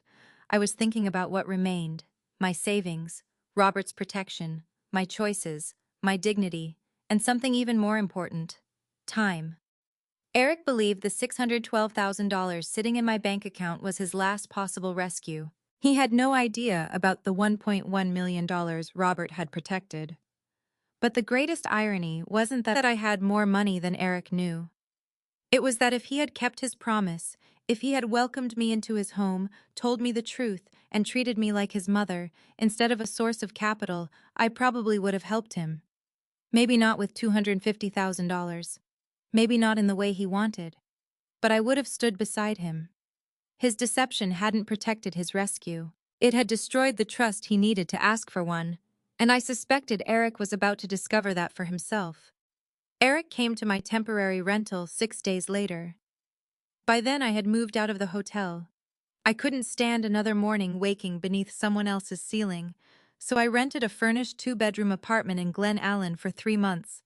It wasn't home, but it had a kitchen, a little balcony, and enough room for several boxes I'd retrieved from storage. Robert's blue mug sat beside the coffee maker. His photograph stood on the bookshelf. Those two things made the apartment feel less temporary. At 6:40 on Tuesday evening, someone knocked. When I opened the door, I barely recognized my son. Eric looked exhausted. His shirt was wrinkled. His eyes were red. There was gray in his beard I hadn't noticed before. "Can I come in?" I stepped aside. He entered without speaking. His eyes moved around the room. "So this is where you're staying?" "For now." He looked toward the small dining table. "Can we sit?" I already knew why he was there. Still, I made coffee. Motherhood is strange that way. A man can betray you, manipulate you, and leave you without a home, and some part of you still remembers whether he takes cream. I placed the cup in front of him. He wrapped both hands around it. The financing fell through. There it was. I sat across from him. "I'm sorry." He looked up sharply. "You're sorry?" "Yes." "You could fix it. And there it is, too." He lowered his eyes. For several seconds, neither of us spoke. Finally, he said, "They needed proof of the family contribution. The contribution I never agreed to." "I know. Do you?" "Yes." He rubbed his forehead. "The bank won't finalize anything without documentation. I tried restructuring it. I tried reducing the amount. It doesn't work. What happens now?" He swallowed. "Suppliers want payment." "How much?" "A lot." "That isn't a number. About 180,000 in immediate obligations." My stomach tightened. "And the rest equipment loans, credit lines, payroll, taxes. How did it get this bad?" He stared into his coffee. One bad project became two. I waited. The Westfield renovation went almost 90,000 over budget. Why? Material prices changed after the contract was signed. Then we found structural damage that wasn't properly covered by the change orders. "And the other project, a client is withholding final payment." Tom mentioned that. His head snapped up. "You talked to Tom?" "Yes. About my business. About whether giving you $250,000 could destroy my retirement." His face tightened. "I wasn't trying to destroy anything." "I know." That seemed to surprise him. "I think you were frightened." He looked away. "But frightened people can still hurt others." Eric stared toward the balcony. "I thought I could fix it. With my money. With financing. Financing based on my money." He closed his eyes. "Yes." The word came quietly. For the first time, he wasn't arguing. So I asked the question that had been waiting inside me since the hotel. "Why did you promise I could live with you?" His jaw tightened. "Mom, tell me. I wanted you to sell." "Why?" "Because the house was too much for you. That's the answer you used before." It was partly true. And the rest, he stood and walked toward the window. I stayed seated. Finally, he said, "I knew what the house was probably worth. Before Janet came, approximately." "You're a contractor." "Yes. And you knew selling would give me cash." He nodded. I felt something inside me break very quietly. Not because I hadn't suspected it, because suspicion still leaves a tiny place for hope. Confession closes that place. Did you always intend to ask for $250,000? I hoped you'd invest. That isn't what I asked. He turned. Yes. I looked at my son, the little boy I had once walked into kindergarten, the teenager Robert taught to drive, the young man whose wedding I had cried through. Yes, I repeated. He nodded. Then why promise me a permanent home? His face changed. I thought it would work. You told Sophie I was only staying temporarily. He went still. You talked to Sophie. She told me the truth without realizing there was a truth to tell. Eric sat down again. I didn't want her involved. She isn't. You involved her when you told her a different story. He covered his face. I was trying to keep everything together. No. You were trying to control what everyone knew. He dropped his hands. Fine. His voice cracked. You want the ugly version, I want the honest one. He looked directly at me. At first I thought you could live with us. I said nothing. But the closer we got to closing, the worse things became at work, and I started thinking about what it would be like having you there every day. I frowned. What does that have to do with anything? You notice things? I almost laughed. I'm your mother. Exactly. He looked ashamed. You'd hear the calls. You'd see me coming home at midnight. You'd ask why suppliers were calling. You'd see Amanda worried. The truth arrived before he finished saying it. You didn't want me close enough to see how bad things were. No. And you still wanted my money. His eyes filled. Yes. There it was. The whole betrayal in one word. Eric wanted access to what selling my home created, but he didn't want the woman who owned it close enough to ask questions. You thought if I lived somewhere else I'd write you a check and stay out of the business. I don't know what I thought. Yes, you do. He looked at me. I thought you'd help because I'm your son. My voice softened. And you thought I wouldn't ask too many questions because I'm your mother. He looked down. I felt tears burning behind my eyes. Do you understand what you did to me? Yes. No. I don't think you do. I stood. I walked through my house deciding which pieces of 40 years I was allowed to keep because you told me I was moving into your home. His eyes closed. I know. I gave away my dining table. I know. I slept on a mattress beside your father's photograph and told him I was leaving because our son had promised me another home. Eric began crying. Not loudly. His shoulders simply collapsed. Mom. And all that time you were calculating when the money would clear. I was scared. So was I. He looked up. That stopped him. You weren't the only frightened person in this story, Eric. He wiped his face. I know. No. Now you know. For several moments we said nothing. Then he whispered, if I don't find the money, I could lose the company. I looked at him. There it was. The moment Robert had prepared me for. My son's emergency. My choice. Eric waited. I could almost feel the question hanging between us. Will you save me? I thought about Robert's letter. A consequence is sometimes the thing that saves a man. I sat down. Eric, I'm not giving you $250,000. His face went blank. Mom. No. You don't understand what that means. I understand exactly what it means. I could lose everything. You could. His expression changed from desperation to anger. And you're okay with that, no? My voice remained calm. It will hurt me terribly to watch you face this. Then help me, I am helping you. He laughed bitterly. By letting my company collapse, by refusing to sacrifice my security so you can avoid the consequences of decisions you made without me. He stared at me as though I had become someone he didn't recognize. Perhaps I had. Or perhaps for the first time I was becoming someone I should have been all along. Eric stood. So that's it, no. I looked directly at him. That's where responsibility begins. He walked to the door. His hand rested on the knob. For 1 second I wanted to call him back. I wanted to say I would reconsider. I wanted to rescue my child. Then I remembered that my child was 42 years old. Eric opened the door. Before leaving, he turned. I hope you're right. So do I. The door closed. I stood alone in the apartment, listening to his footsteps disappear down the hallway. Then I cried harder than I had since Robert died. Because saying no to someone you love doesn't always feel powerful. Sometimes it feels terrible. Sometimes the right boundary breaks your heart while you're drawing it. But I did not call Eric back. And I did not transfer the money. For the first time in his adult life, my son was going to face a financial crisis without his parents standing between him and the consequences. Now I had to find out whether those consequences would destroy him or finally force him to change. For the next 48 hours, I checked my phone more often than I care to admit. Every time it buzzed, some foolish part of me hoped it was Eric saying everything had worked out. Another lender had stepped in. The disputed client had finally paid. A miracle had occurred. Anything that would spare him without requiring me to become the miracle.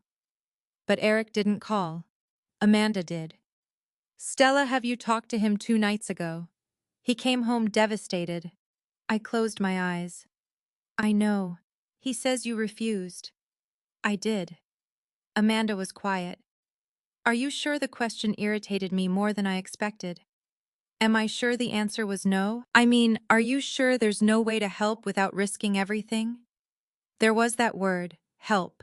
It had become dangerously flexible in our family. Eric didn't ask me for help.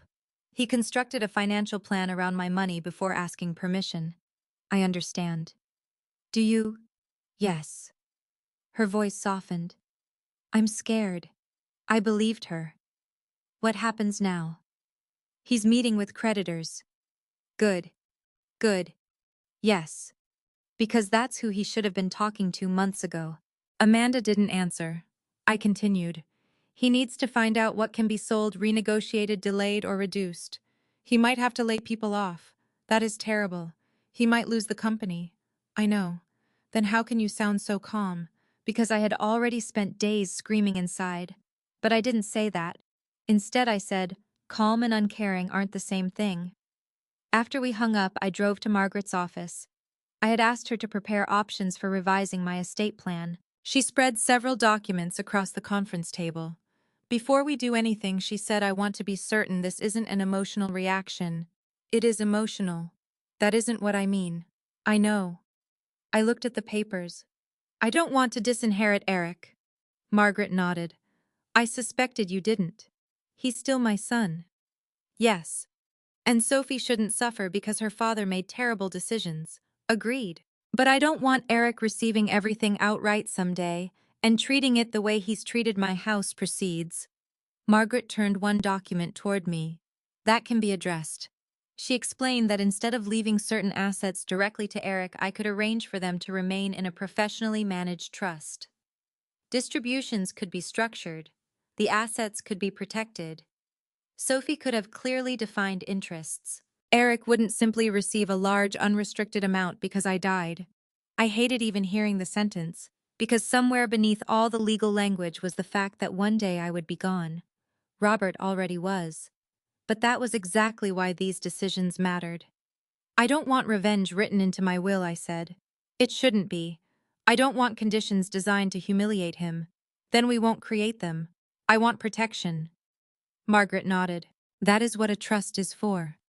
I thought about Robert's memorandum. A future inheritance must never become present collateral. Do it. Margaret looked at me carefully. You're certain? Yes. We spent nearly 2 hours reviewing the changes. When I finally signed the preliminary instructions, I felt no satisfaction. Only sadness. This wasn't punishment. It was acknowledgement. Eric had shown me what fear could make him do when he believed family money might solve his problems. Pretending I hadn't seen it would not have been forgiveness. It would have been negligence. That evening, Eric finally called. Mom. His voice was flat. How are you? How do you think I ignored the hostility? Did you meet with the creditors? Yes. And we have options. That surprised me. What kind? None of them are good. Good isn't always available.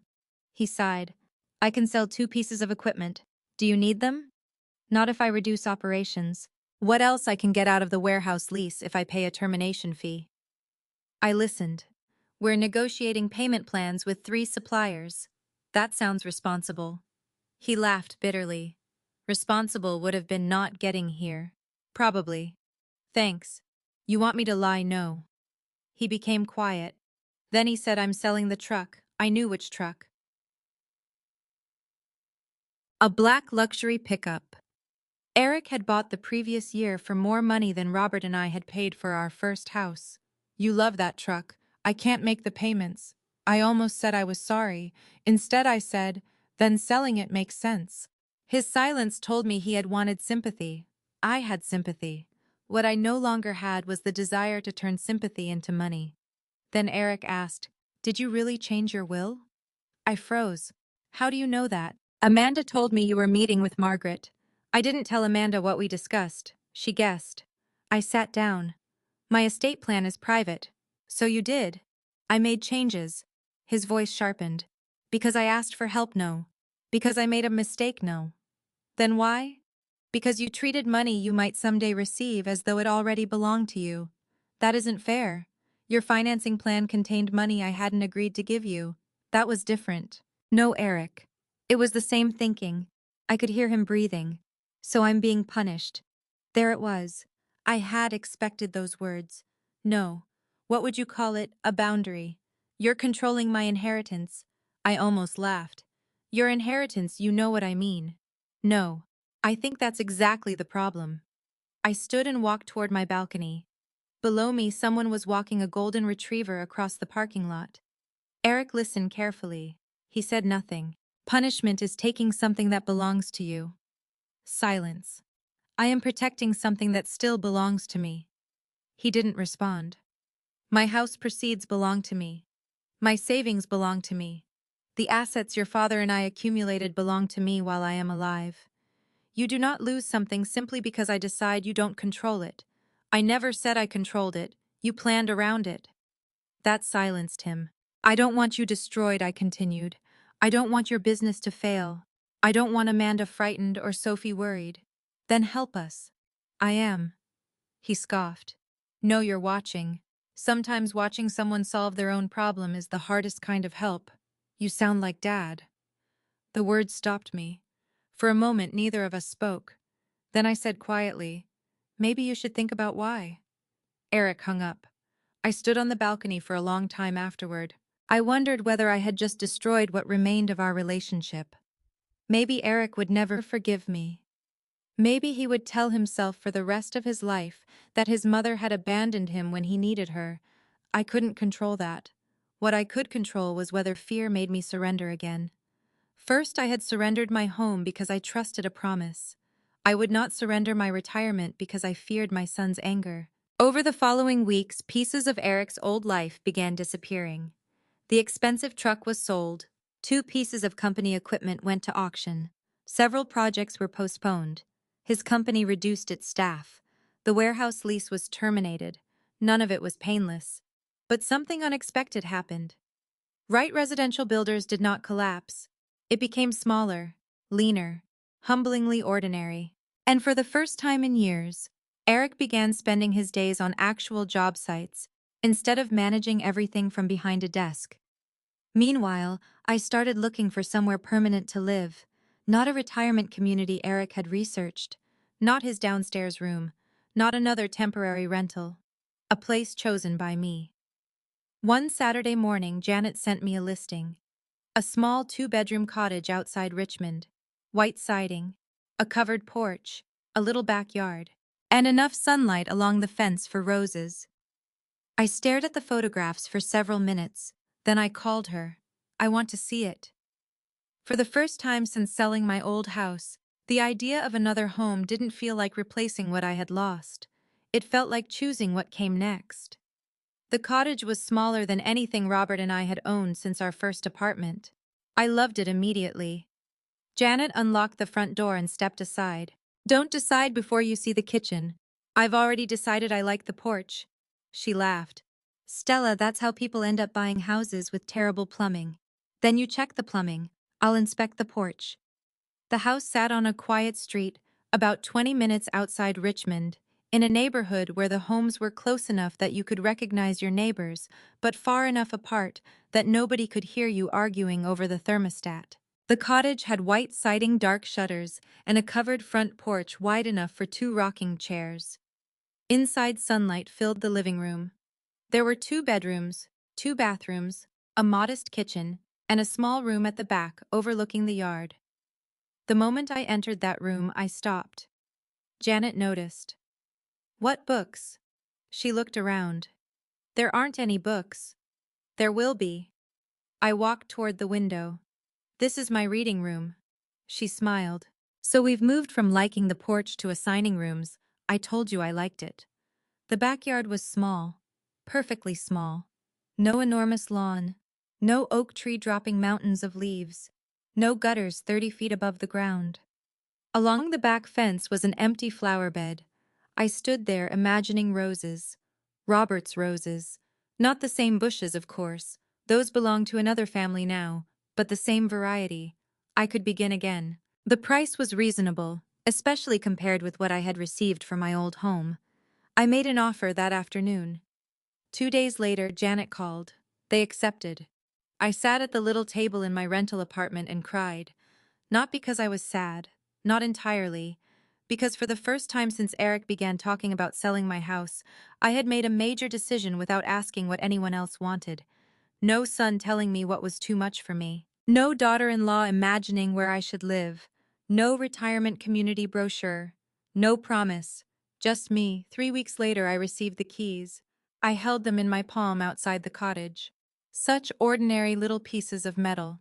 Yet they felt more valuable than the $612,000 had felt when it appeared in my account. Money could buy a house. Keys meant I could enter it without asking permission. The first thing I brought inside was Robert's blue mug. The second was his photograph. The third was his reading chair. The movers placed it in the back room beside the window. I stood in the doorway staring at it. Right there, I told them. "You sure?" one asked. "Absolutely."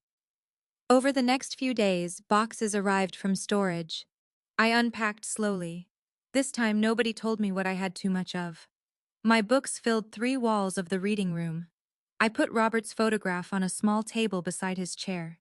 The Christmas ornaments went into a closet. The surviving pieces of our life found new places. Some evenings, grief still caught me unexpectedly. I would reach for something and remember it had been donated. The dining table, the old sofa, a lamp Robert loved. I couldn't recover everything I had surrendered. That mattered. Healing did not magically turn betrayal into something beneficial. I had lost things, but loss was no longer controlling the story. Sophie visited the first Saturday. She walked through the front door carrying a cardboard box. "What is that, a housewarming present?" Inside were books, 10 of them. Each had a handwritten note tucked inside. "For Grandma's new library." I hugged her. "You didn't have to do this." "I know." She looked toward the reading room. "Dad said Grandpa used to read in that chair." "He did." She touched the worn armrest. "Can I sit in it?" "Of course."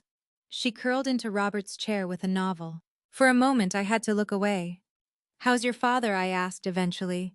Sophie shrugged. "Tired. Is he working all the time?" I nodded. Eric and I had barely spoken. Amanda occasionally texted short updates. The company had survived the immediate crisis. Barely. Eric sold his truck. Then 2 expensive pieces of equipment. He terminated the warehouse lease and moved operations into a smaller rented yard.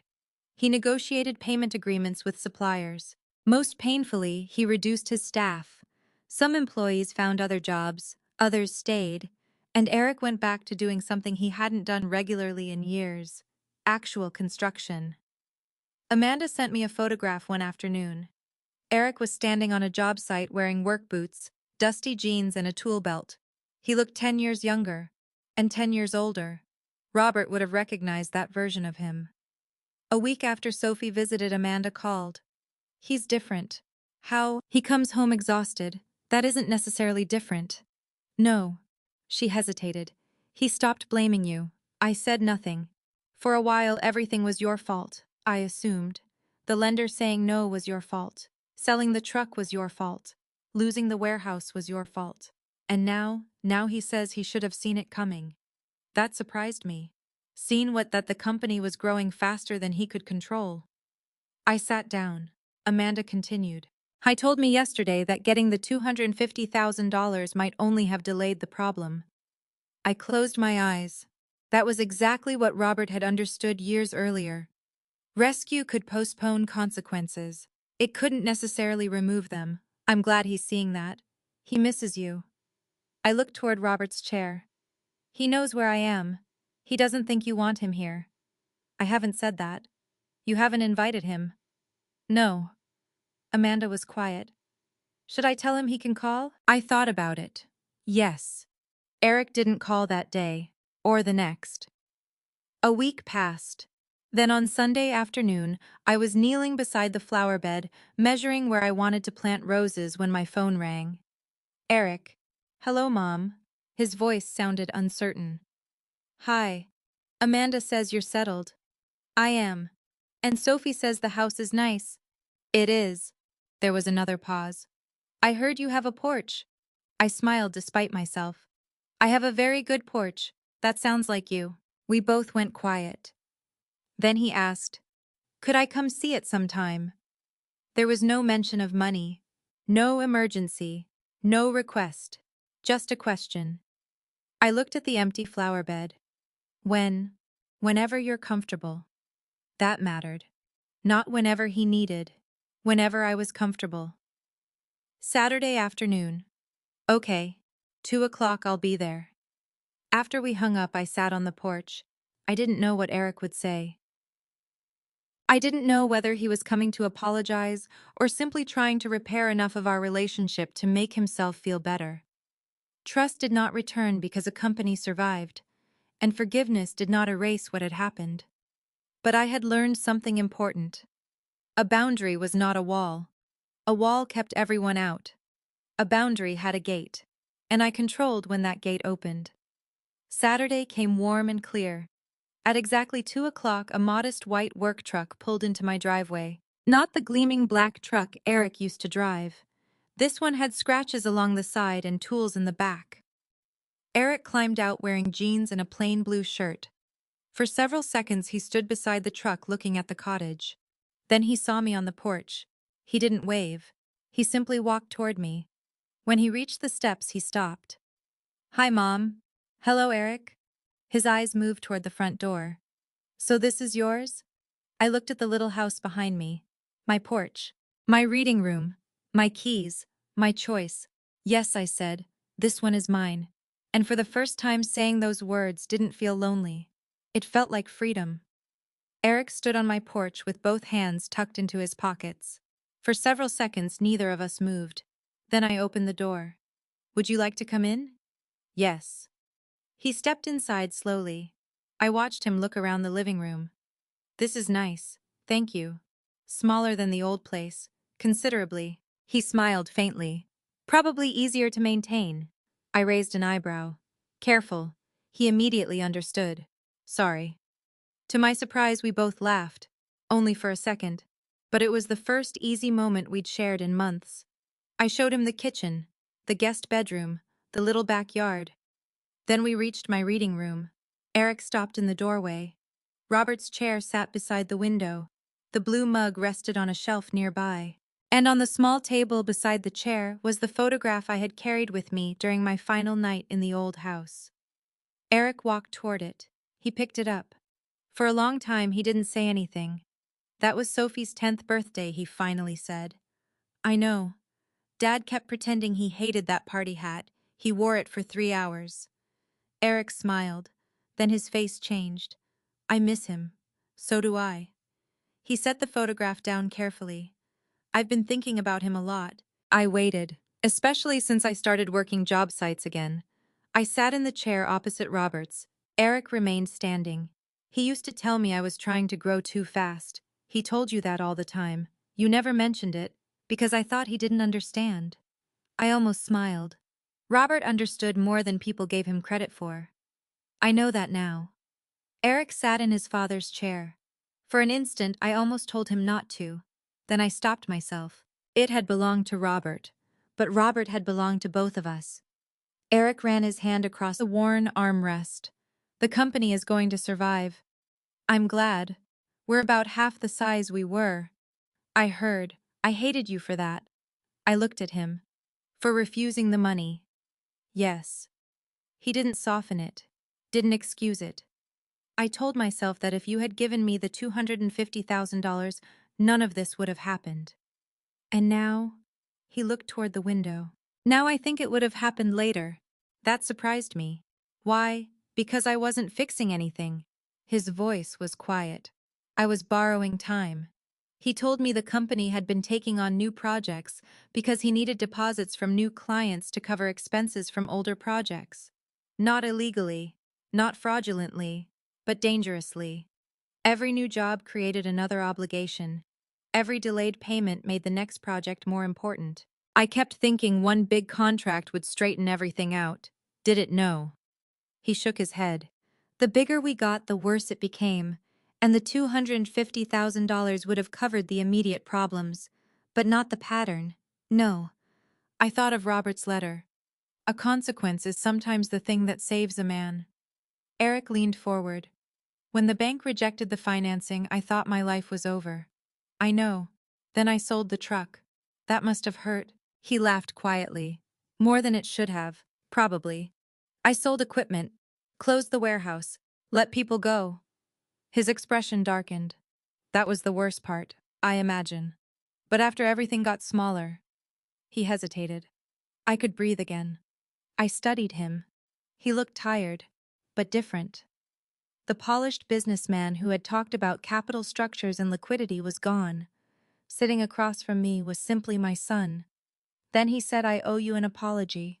You've apologized before. No. He shook his head. I explained before. That's different.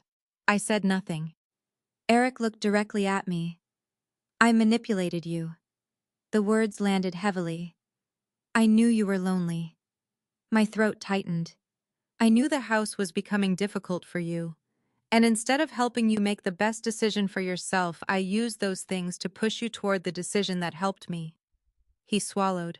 I knew what your house was worth. I nodded. I knew selling it would give you cash. Yes. And I told myself that because selling probably made sense eventually, I wasn't really doing anything wrong. His eyes filled. But I was. I looked toward Robert's photograph. Eric continued. When I promised you could live with us, part of me meant it. Part of you at first. That hurt. But I appreciated the honesty. Then the company got worse. And I started realizing that if you lived there, you'd see everything. The calls. The bills. Amanda crying. Me lying about why I wasn't sleeping. He wiped his face. So after the closing, I told myself you'd be happier somewhere else. You told yourself a lot of convenient things. I know. He looked down. The truth is, I wanted your money close enough to reach, but wanted you far enough away that you wouldn't see what I was doing with it. There it was again, the ugliest part. But this time hearing it didn't destroy me. I had already survived knowing it. Eric's voice broke. I turned your home into a number. I remained silent. And I turned you into a solution. Tears ran down his face. I should have wanted you in my house more than I wanted your money. For a moment I couldn't speak. Then I reached across the space between us and took his hand. Not because everything was forgiven. Not because trust had magically returned. Because he was my son. And for the first time he wasn't asking me to save him from what he had done. I love you, I said. He closed his eyes. I love you too. But love doesn't restore trust overnight. I know. My estate plan is staying the way it is. He nodded. I understand.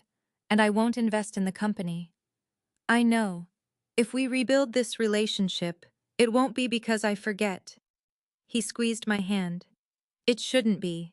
It will be because you give me reasons to trust you again. He nodded. I'll try. No. I smiled gently. Don't promise. That stopped him. Then he understood. Okay. He wiped his face. I'll show you. That was better. Much better. Several months later, Eric arrived one Saturday morning carrying gardening gloves and 6 rose bushes. I stepped onto the porch. What are those? Sophie helped me find them. I looked at the labels. Peace roses. The same variety Robert had grown along our old fence. My eyes filled. "Where do you want them?" Eric asked. I pointed toward the sunny bed behind the cottage. "There." We spent the morning digging. Eric did most of the heavy work. I supervised aggressively. At one point, he laughed and said, "Dad would have told you to stop micromanaging. Your father knew better than to say that." By noon, 6 small rose bushes stood along my fence. They weren't much to look at yet, but I knew what they could become. That evening after Eric left, I sat on my porch watching the light fade. I thought about my old house. I still missed it. I always would.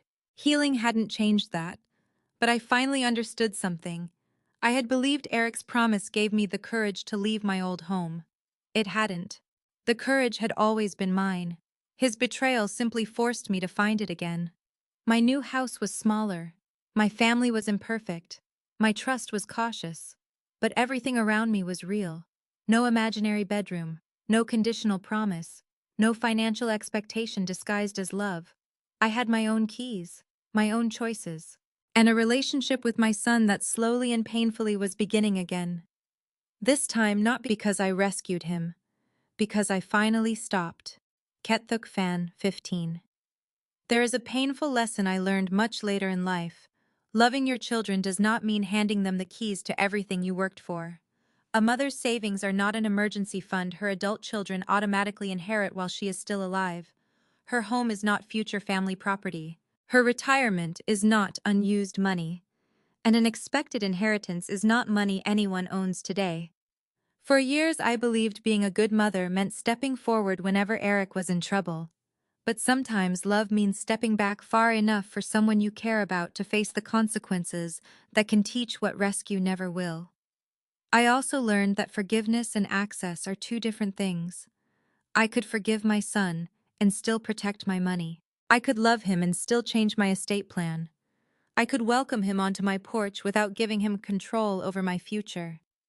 Boundaries did not make me cruel. They allowed us to rebuild something healthier than what we had before. And perhaps the greatest lesson was this: never surrender your independence because someone promises they will take care of you tomorrow. Promises can change, circumstances can change, people can change. Keep enough of your life in your own hands that if they do, you still have choices. If you were in my position, would you have refused Eric the $250,000, or would you have saved his company one more time? Tell me honestly in the comments. And if you've ever had to set a painful boundary with someone you love, your story may help another person realize they aren't alone. I'd also love to know where you're watching from and what time it is there. And if stories about family betrayal, consequences, forgiveness, and finding strength later in life speak to you, please subscribe and stay with us for the next one. Sometimes the ending we wanted isn't the ending that saves us. Sometimes losing the home we thought we needed teaches us how to build one nobody else can take away. What happened to me taught me that love and sacrifice are not the same thing. For many years, I believed being a good mother meant always being available to rescue my child. If Eric was hurting, I wanted to remove the pain. If he was struggling, I wanted to make the road easier. But there comes a point when protecting someone from every consequence stops being love and starts preventing them from learning how to stand on their own. Our home savings and retirement accounts are not simply numbers waiting to become our children's inheritance.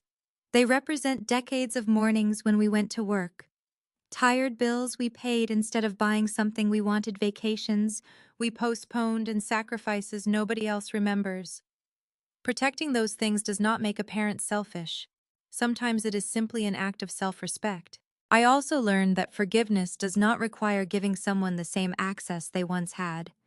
I could forgive my son and still protect my finances. I could open my door to him again without handing him the keys to my future. Trust can return, but real trust should be rebuilt through actions not demanded through guilt, family obligation, or another promise. Perhaps the deepest lesson was one Robert had understood long before I did. Sometimes the consequence we desperately want to save someone from is the very thing that finally changes them. Eric needed to discover that his mother would not always stand between him and the results of his decisions. And I needed to discover that saying no to someone I loved did not mean I had stopped loving him. If you've spent your life caring for everyone else, please remember that your later years still belong to you. Your security matters. Your dignity matters. Your choices matter. You are allowed to love your family without surrendering yourself to them. Now, I'd really like to hear from you. If you had been in my place, would you have given Eric the $250,000 to save his business, or would you have refused as I did? And have you ever had to set a painful boundary with someone you deeply loved? Share your thoughts and experiences in the comments. Someone reading your words may need them today. And if this story touched your heart, please subscribe to the channel and stay with us for more stories about family betrayal, courage, consequences, and the strength it sometimes takes